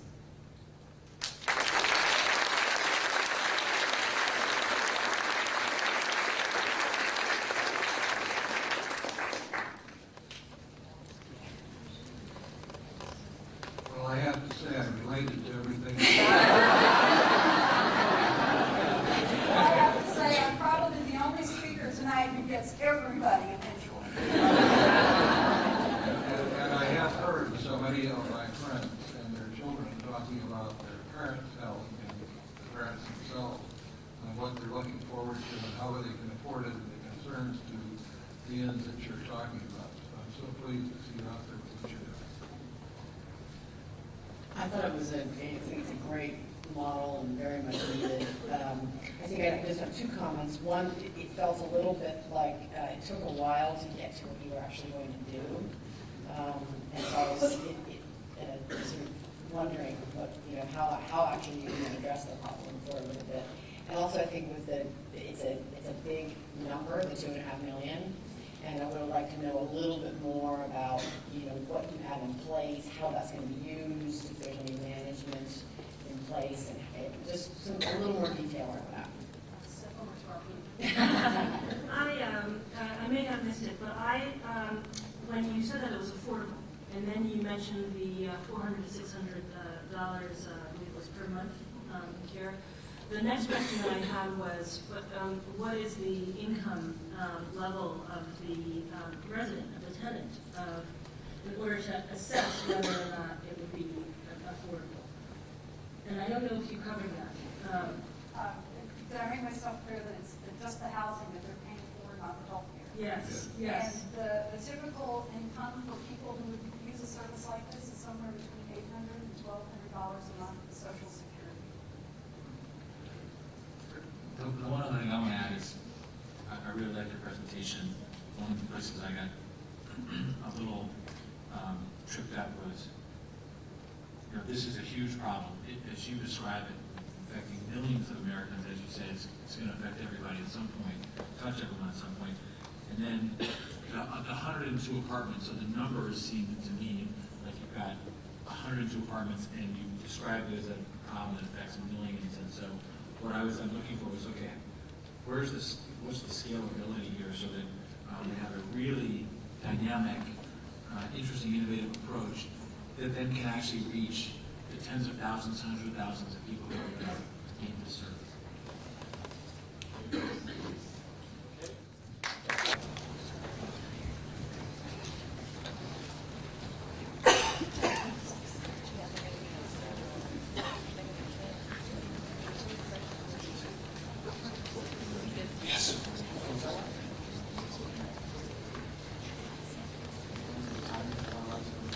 Are you all set? Okay. Possibility. Yes. We'd like to introduce ourselves. I'm Levi Lerner, Executive Director of Project Possibility. And I'm Stanley Lamb on the Board of Directors. Project Possibility is a nonprofit corporation dedicated to improving the lives of people with disabilities through creating innovative, free assistive technology software and raising awareness in the software development community. 650 million people around the world live with a disability. These people each have a unique set of needs. Because of this magnitude and diversity of disability, the market really does not provide affordable solutions for many of these people, especially since many of them live on small fixed incomes. Take Sabrina, for example. She's a college student at Pasadena City College who has a motorized wheelchair and very limited mobility in her hands. Computers and the internet could open up a whole new world of opportunity for her, but she can't use a computer the way that you or I would. We help her and many others around the world by putting on programming competitions at local universities such as USC, where we invite the best and brightest computer science students, pair them with mentors from the software industry, and provide them with programming challenges from the disabled community. One team at a recent competition created an on-screen keyboard application with cutting-edge word prediction technology to meet Sabrina's needs. This software, like all of the software we create, is available and 100% free for anyone to download and use. In addition to directly meeting the needs of the disabled community, we're also raising awareness so that as the students who participate in our competitions move on to their careers in the software and IT industries, they bring with them an appreciation of assistive technology and build accessibility into the next generation of software for everyone. Now, we've proven that these competitions do work by putting on 3 very successful ones right here at USC. This January, students at UCLA will be putting on their own Code for a Cause competitions. We also have contacts at Cal State Northridge, Pasadena City College, and MIT who are all interested in bringing this model to their campuses. Our ultimate goal in all of this is to create a global online community, bringing together software developers from all over the world. All of our software and code will be available for anyone to download, to use, or improve upon. In addition, we'll be inviting members of the disabled community, our intended end users, to collaborate with us in this process, resulting in truly pragmatic and powerful software solutions. Powerful corporations have already supported us in this, and they're very excited. We've got Mozilla, Sun, Microsoft, Google, all of whom are contributing mentors to our competitions. So if you have any ideas for software programs that you would like to see put on, or if you have any contacts at strong engineering universities such as Stanford, Berkeley, or Caltech, please let us know. All it takes is tapping the right individuals at a university to get a competition started. In addition, financial needs are also essential for us to advance our goals and mission. Our ultimate goal is to raise $40,000, which would lay down the infrastructure to turn the online community from an idea into reality. So we hope you'll join us today in working to make technology accessible to everyone. Thank you.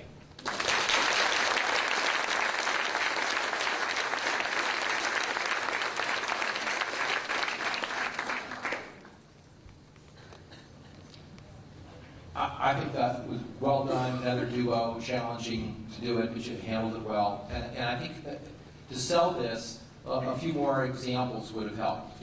Just bring it home and a few more word pictures.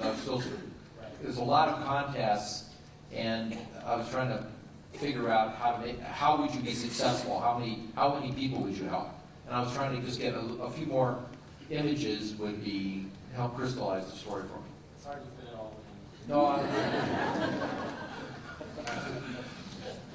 Well, and I think just to piggyback on that, I think you have such a compelling story and you did give the example of the one woman that I thought that could have been really amplified and even turned on the audience to say, imagine if you didn't have this, something simple as, Googling directions, this is what we take for granted, and really brought that home. That's the kind of impact that this will have. I think I love this idea because I can see the scalability of it.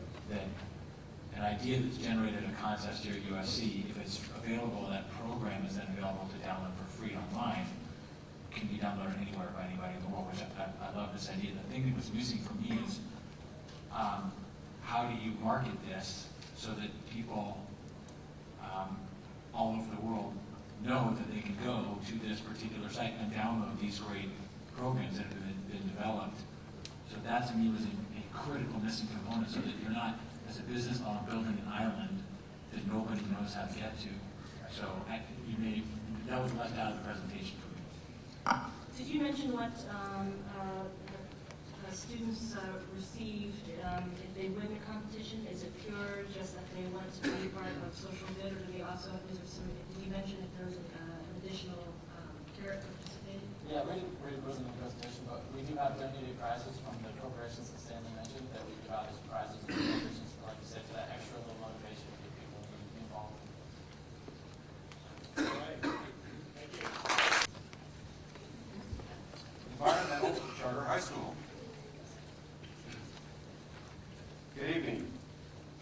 is Kennedy Eladio, and I'm the Executive Director for Environmental Charter High School.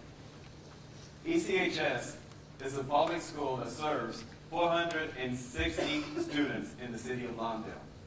80% of our student body comes from low-income families. We are the only environmental school in Southern California, but that's getting ready to change. Over the next 10 years, we're rolling out 7 additional schools from elementary to high school.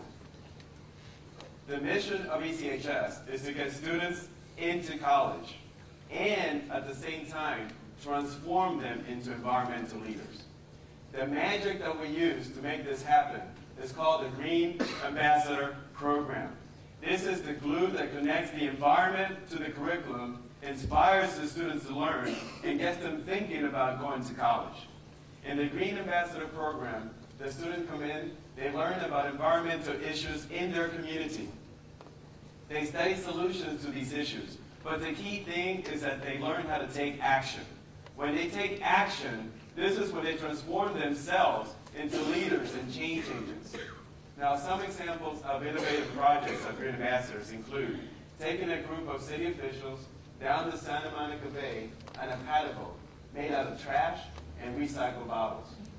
The purpose for this is to showcase the amount of trash that collects in the ocean, but also to advocate for legislature to ban the one-time use of plastic bags.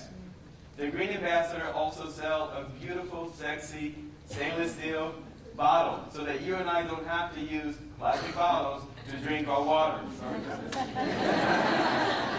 The Green Ambassadors also have created over 10 films on how to conserve energy. Now, there are many, many more projects, hundreds of Green Ambassador projects. But I tell you about these to kind of showcase how we use the environment to inspire students to learn and to achieve results.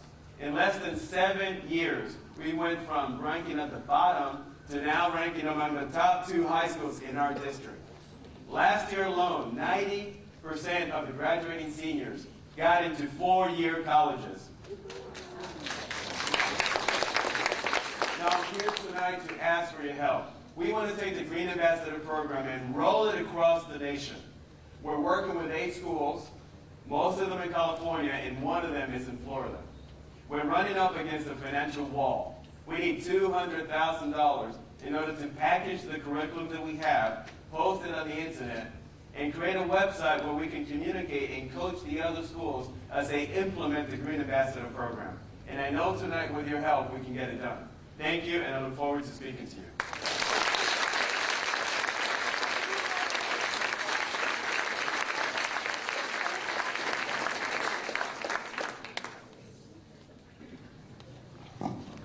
I have to admit, when I first heard you mention green, I thought, oh no. You know, I've heard all I want about green.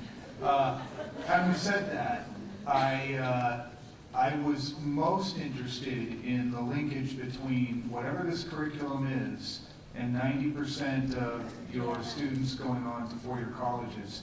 I know, in my profession as an educationalist, people take usually an hour or 2 hours to convey their point, so 3 minutes is an impossibly short time. But I thought it was a very good teaser to find out what it was in your curriculum that led these students to be able to do what is a pretty unusual thing in any school. Thank you. The founder's actually here. Alison Safadia is somewhere in the audience. She started this 8 years ago. I also had a hard line of making that understanding of the program or your examples you gave, and then translate that into the high degree or high number of percentage of students going on to college from there. So I know the time was very short, but I wasn't able to make those two. It seemed like they were almost 2 different things. I recognize you're talking about their involvement and interest in community and life, but I just didn't quite get the translation. Yeah, it's the experiential teaching, hands-on project. That's what gets the student. I mean, this generation is fired up about environment. Good job with the pitch, good energy. You really believe what you're talking about. It was very clear that you know, this was a really important project to you. So I just commend you for just bringing that passion to the podium.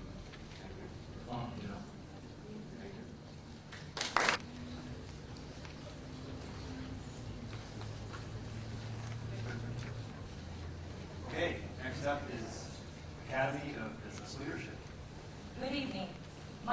Anna Arumian, and I'm the president and CEO of the Academy of Business Leadership. It starts with the story of a little girl who was born in Lebanon and who, at the age of 1, was put in an orphanage during that country's civil war. She was raised without food, often, water, nor electricity, believing she would never amount to anything because that's what she heard every single day. She refused to see herself as a victim, and she refused to believe that that was it for her. So at the age of 16, with only $160 in her pocket, she left Lebanon and came to America, actually, looking for a better future, to pursue the American dream. That little girl is me. In 1998, I was recruited to turn around a struggling organization, the Academy of Business Leadership. The vision was to take our inner city high school students and to get them to think that they can graduate high school, and if they're lucky, to one day to aspire to go to college and start small businesses to sustain themselves. To me, the vision seemed very small. If college education is the ultimate goal, they may or may not reach it. If leadership is the ultimate goal, that's exciting for our youth. So our mission at the Academy of Business Leadership is to help prepare our future CEOs, entrepreneurs, and civic leaders of America and the world out of kids who have a marginal GPA. The average GPA is actually about 2.0. How do we do it? We run a summer business institute. We put them on 7 college campuses, including USC, UCLA, and LMU. We run a program that runs for 7 weeks, 5 days a week, Monday through Friday, 8 a.m. to 2:30 p.m. We hire MBAs from Harvard Business School, Marshall, Anderson to teach them. And we focus on 7 core values: entrepreneurship and social leadership. We have graduated about 2,400 students from our Summer Business Institute, and through our year-round programs, 75,000 students. Now, we have achieved tremendous results. 100% of our kids graduate from high school, and 99% of those go on to colleges and universities nationwide. To give you an idea, one of our students, Christian Alvaran, came to us with a 1.9 GPA, could not even get into Cal Poly Pomona. After 7 weeks alone, she is now at Princeton University. I'm here today to ask for your help.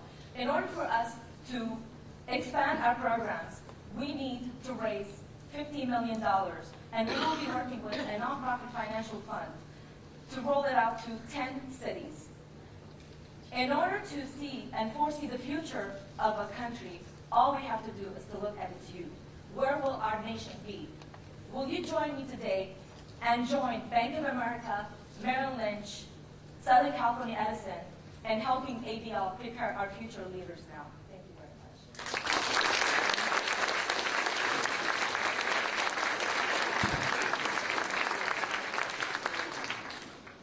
I thought it was very clear, that the need is great in this area and the service that you're offering. The one area, you started off with a personal and passionate story that just at least brought me in. And I think that's a very effective method of communication.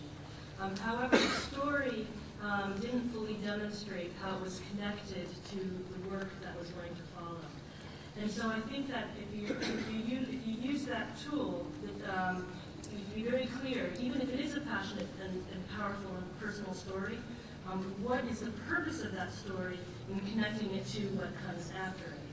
Is it that you want to show authenticity to the issue, you want to show strength, personal perseverance, et cetera, but if you just wrap it back to the very end, it would have been even more bad. It's just the inspiration that they can connect. If I can do it, they can too. I think the one problem you left me with was part of your story too, and that was this poor girl with $160 who then came from Lebanon to the United States. I was trying to figure out how that happened. So you left me at that part of the story when you went on to other things. Perhaps you can write it down.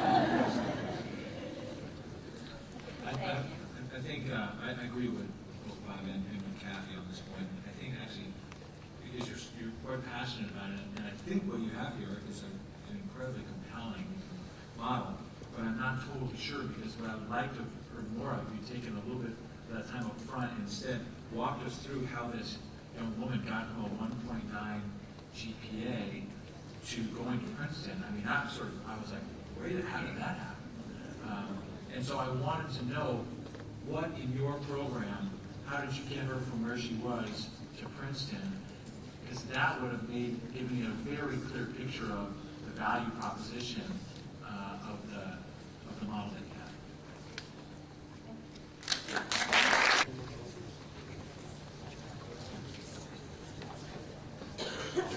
All right, next up, Kitchen Food Ventures. Well, good evening, and thank you so much for coming this evening. My name is Cherie, and I am the director and the executive director of Kitchen Food Ventures. What is Kitchen Food Ventures?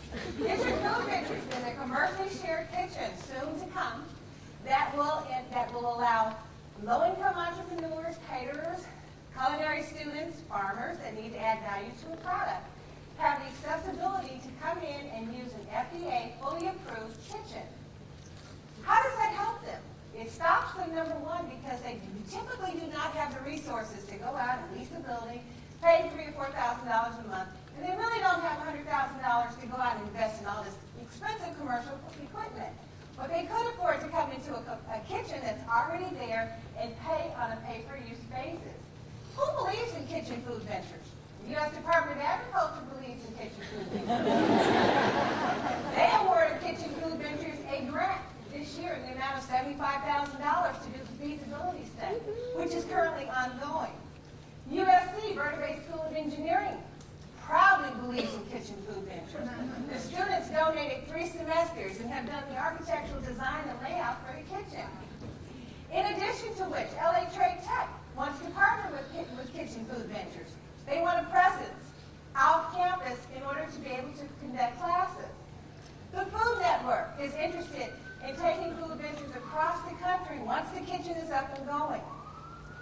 There is, the closest kitchen around of this nature is located north of Sacramento. It's been up and going for the last 8 years, and it is self-sustaining. My pal and colleague back in Bridgeton, New Jersey, just opened a similar model that was funded 100% by the Department of Agriculture to the tune of $8 million. What do I need from you tonight? I need for you to believe that Kitchen Food Ventures will satisfy, that it will provide the needed jobs that are out there for low-income entrepreneurs, those that are in food-related ventures.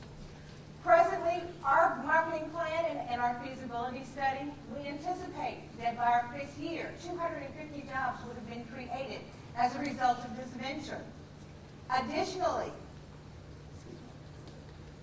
we are looking not only to provide jobs, but to provide an avenue where people will have the skills to not only start a business, but grow it, expand it, and make it self-sustaining. I appeal to you this evening for $250,000 to complete the business plan, to do the building design, and build the needed infrastructure to make this dream a reality. Thank you.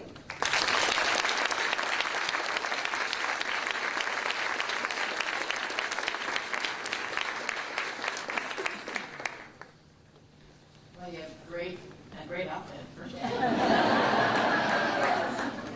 Actually, really did add to it, and it just great energy. I like your humor a lot, and your use of questions, posing them to yourself and to us. Just commend you on that. Thank you. Recognizing it's not yourself, you brought up the Sacramento entity, and I would have liked, if you were going to use that as an example, because they've been up for years, if you give us at least some quick overview of how that has worked as far as number of people using it and who are that using it.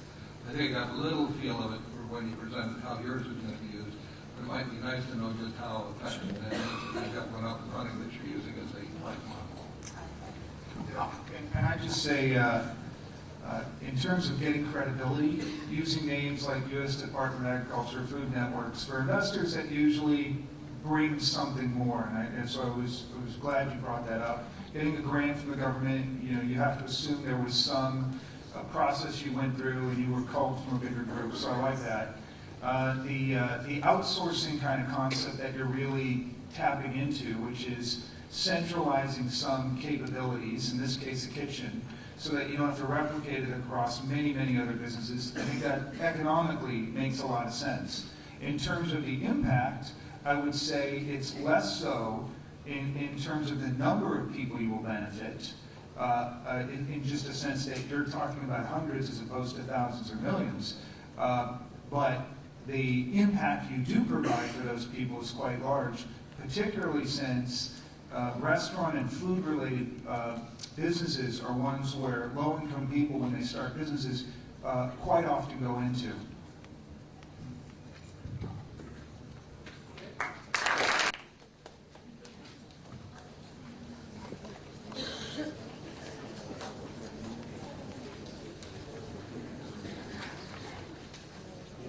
All right, our final presenter this evening. Everyone deserves a roof. Good evening, my name is Peter Samuelson. Whoops. Good evening, my name... Third time's the charm. Good evening, my name is Peter Samuelson. I'm here because it is disgusting, it is disgraceful, and it is unnecessary that there are tens of thousands of men, women, and children sleeping rough in the City of Angels, and almost 1 million nationally. People who are sleeping under freeway arches, in the bushes, on damp cardboard.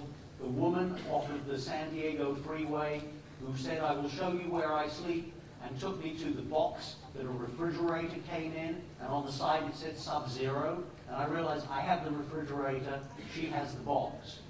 Here is the value proposition.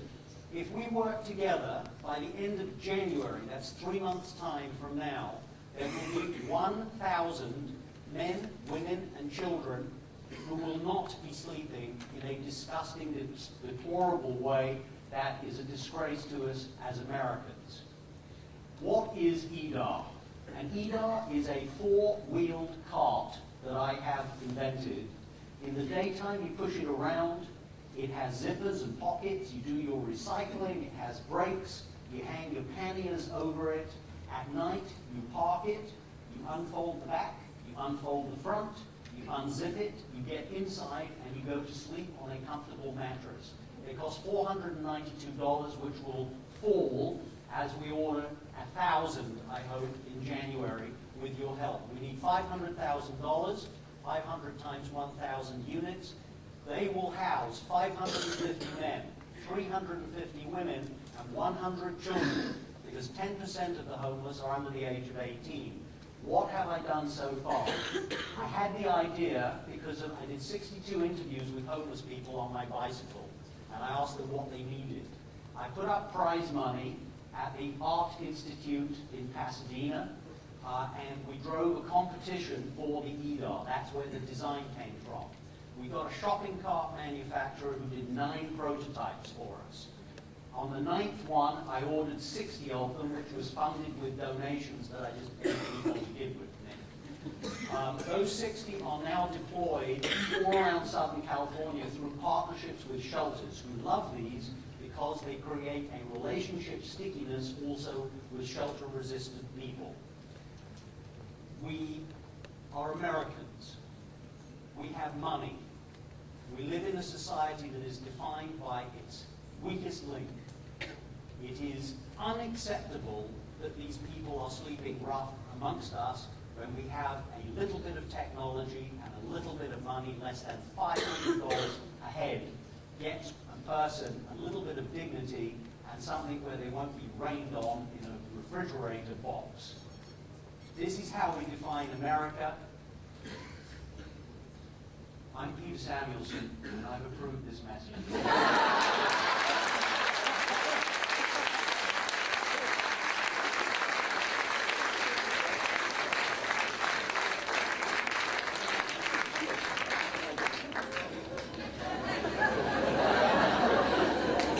I don't know if you planned on saying that at the end, or if you thought it was fine, but that was terrific. I have a couple things. One, I think you made the point very clearly about what the problem is. I think you could have spent more time, because you came back to that several times. I think the problem of homelessness is pretty clear to most people because we see it around us every day here in Los Angeles. So I think stating it clearly and succinctly up front could then move on and spend more time.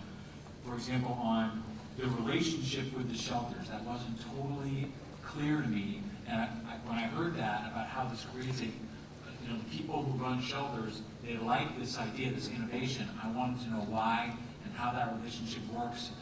I wanted to know more about that. So I would spend more time on that and less on coming back to the problem. I thought you, again, did a great job on defining the problem. I would have loved to have heard some stories about how some of those 60 carts that have been deployed, just how folks are receiving them, just some kind of story that shows that they're well-tested and practical, et cetera, et cetera. Excellent.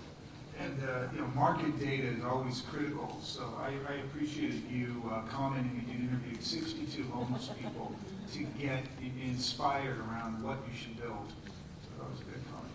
As a Los Angeles police commissioner for 17 years, one of our primary difficulties was getting people to use shelter when we tried to provide it to them for a whole host of reasons. So it did set me thinking that there might be something here that at least provides them with a little bit more dignity and a little bit more comfort that they would take the time to use.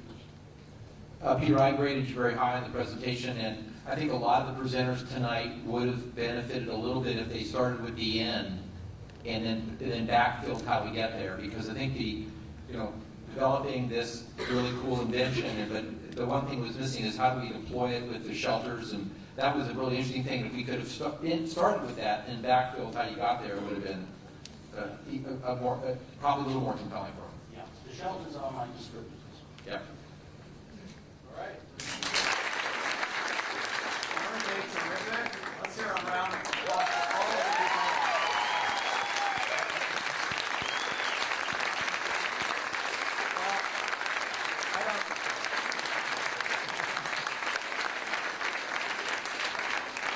I don't envy these guys. They've got to tally the results now and come up with the 3 winners. So you guys, if you'd like, you can retire down to the corner, or Diane's going to work with you to go over the scores and come up with the results. And then we're going to come back and award the prizes. I've just got a few announcements, so hang in with me because there's going to be an open bar in just a few minutes. I know you're all probably playing with your iPhones or Blackberries with future watches. And I know you've all been to lots of events like this, and you've heard people talk and acknowledge the various people that helped put it on. This is one of the largest events that I had the pleasure of working with, and I got to tell you, it was actually an amazing amount of work. So I'd like to acknowledge the people that made that possible. We had a steering committee of, well, I can count them here, but 6 or 8 people that met every week on the phone every Monday morning. We went over our agendas, our tasks, and then we went off and just got things done. And the people that were part of that committee, I'd like to acknowledge from LASVP, Diane Helfrey, our executive director, Michael Whitman, program officer, and of course Ellen Sloan from the Social Enterprise Institute, Betsy Densmore back there, and from the Stevens Institute, Elisa Schreiber and Juan Felipe Vallejo.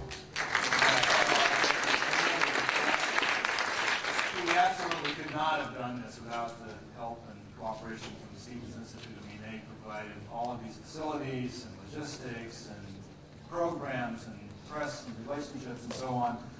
In addition to Elisa and Juan Felipe, 2 other individuals worked tirelessly behind the scenes, the Polai Av and Dana Riguelski, who are here somewhere.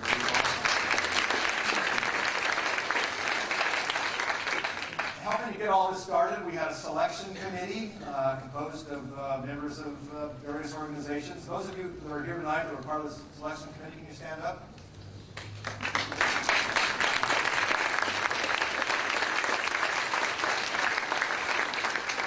All right.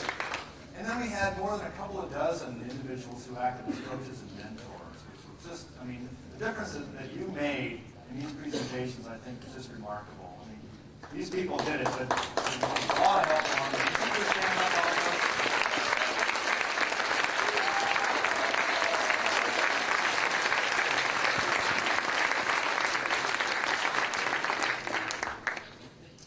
Of course, I want to thank again our judges and panelists. Our judges are retired to the next room, but when they come back, we've got a little token of appreciation for them that I'm going to give to each one of them and to the panelists. This is a book called Leaving Microsoft to Change the World. And if you haven't read it or seen it, I commend it to you. It's a story, in fact, Jonathan had a slide with John Wood, one of the former muckety-mucks at Microsoft, who's making an incredible difference, starting schools, building libraries around the world. $20,000 will actually build an entire school in Nepal and equip it with a library. So it's just an amazing story. So we'll be giving those away. We talk to all the judges and panelists. And now I want to thank our most generous sponsors who made this event possible. We had 3 sponsors who contributed money towards the awards that we're about to give out. The largest of those, the $10,000 First Prize Award, was contributed by the Goldhurst Foundation.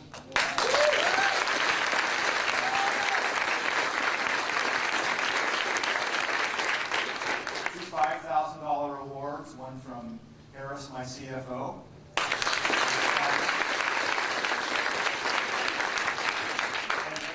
$5,000 from Bank of America.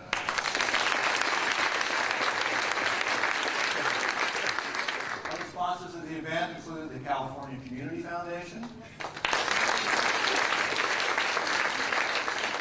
the Nicholas Endowment, and also a very generous award from 2 of the board members of the Social Enterprise Institute. All right, so what's next? Well, as you can see behind you, we have tables set up. The presenters have all got booths. The sponsors, the host organizations all have tables. We'd be delighted to have you come and talk to them, learn more about how you can get involved. If you would like to help out with one of these events in the future, be part of one of the Fast Pitch, act as an organizer, a nominator, a coach, a mentor, judge, or panelist. At LASVP, we have some sign-up sheets. You can add your name to a mailing list if you'd like to receive more information about it. And I also want to point out that there are 2 additional organizations in the back that almost made it to the final 10, but not quite. But they were invited to also have tables to talk with you afterwards, and those are Central Latino for Literacy and Faith to Green. So please all check them out. Now let me leave you with one final idea, and this is something that we've started doing at LA Social Venture Partners. And that is, we identify interesting entrepreneurs and organizations, and we invite them to a small gathering at one of our homes. And we get 10 or 15 people, we have some refreshments, and we invite them to talk about their mission and their organization. Then we sit around and we brainstorm about ideas about how we might be able to help them. And I would encourage you, if you could get together such a group, and if one of these organizations interests you, I'm sure that there isn't one of them that wouldn't be delighted to come and spend an evening with you at your home, with your friends and colleagues, telling you more about what they do, and finding out how there might be ways for you to work together to help them. So please keep that in mind. It's really effective and it's a lot of fun. So I've run out of things to say. I don't think we want you to get up yet because we're about to have some awards presented. Do we have any kind of ETA on that? Okay, 5 minutes. Yeah. Do not envy that process. Can you tell us about this organization, Yes, I can tell you briefly. Central Latino for Literacy is an organization that has a program for teaching non-English speaking people, Hispanic native speakers, who don't know how to read or write, how to read and write in their native language. And they do that. They have an innovative way of delivering that through computers. And you might think, well, people that don't know how to read and write wouldn't know how to use computers. But often one of their family members or friends or sons or daughters of one of their friends does. And so they have a program of inviting them and learning to read and write in Spanish. It's an online program. And the notion is that once you can read and write in Spanish, then you're on your way to also reading and writing in English.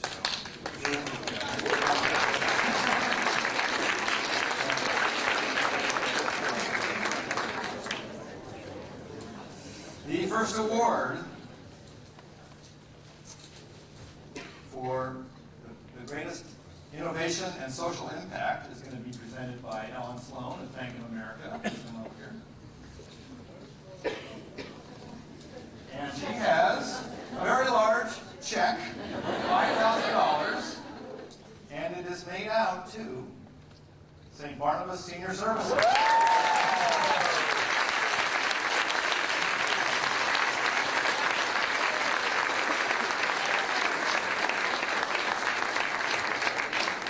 Congratulations.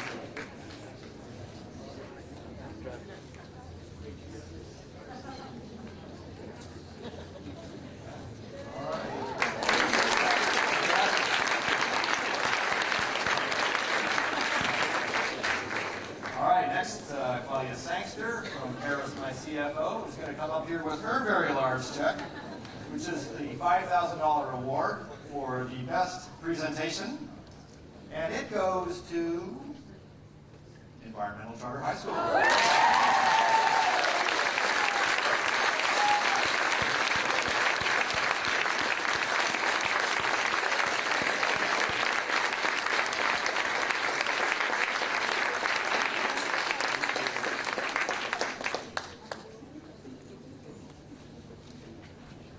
Congratulations.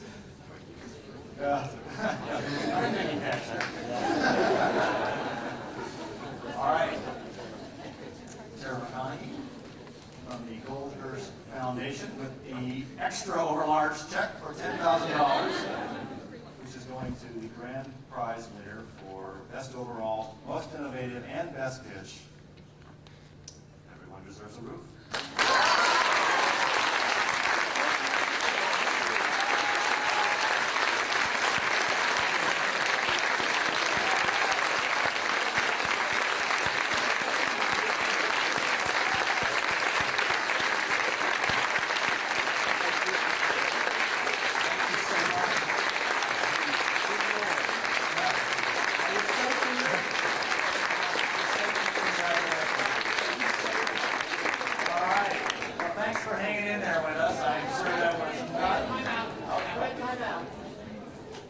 We have to thank Ken. He's been Yeah. such a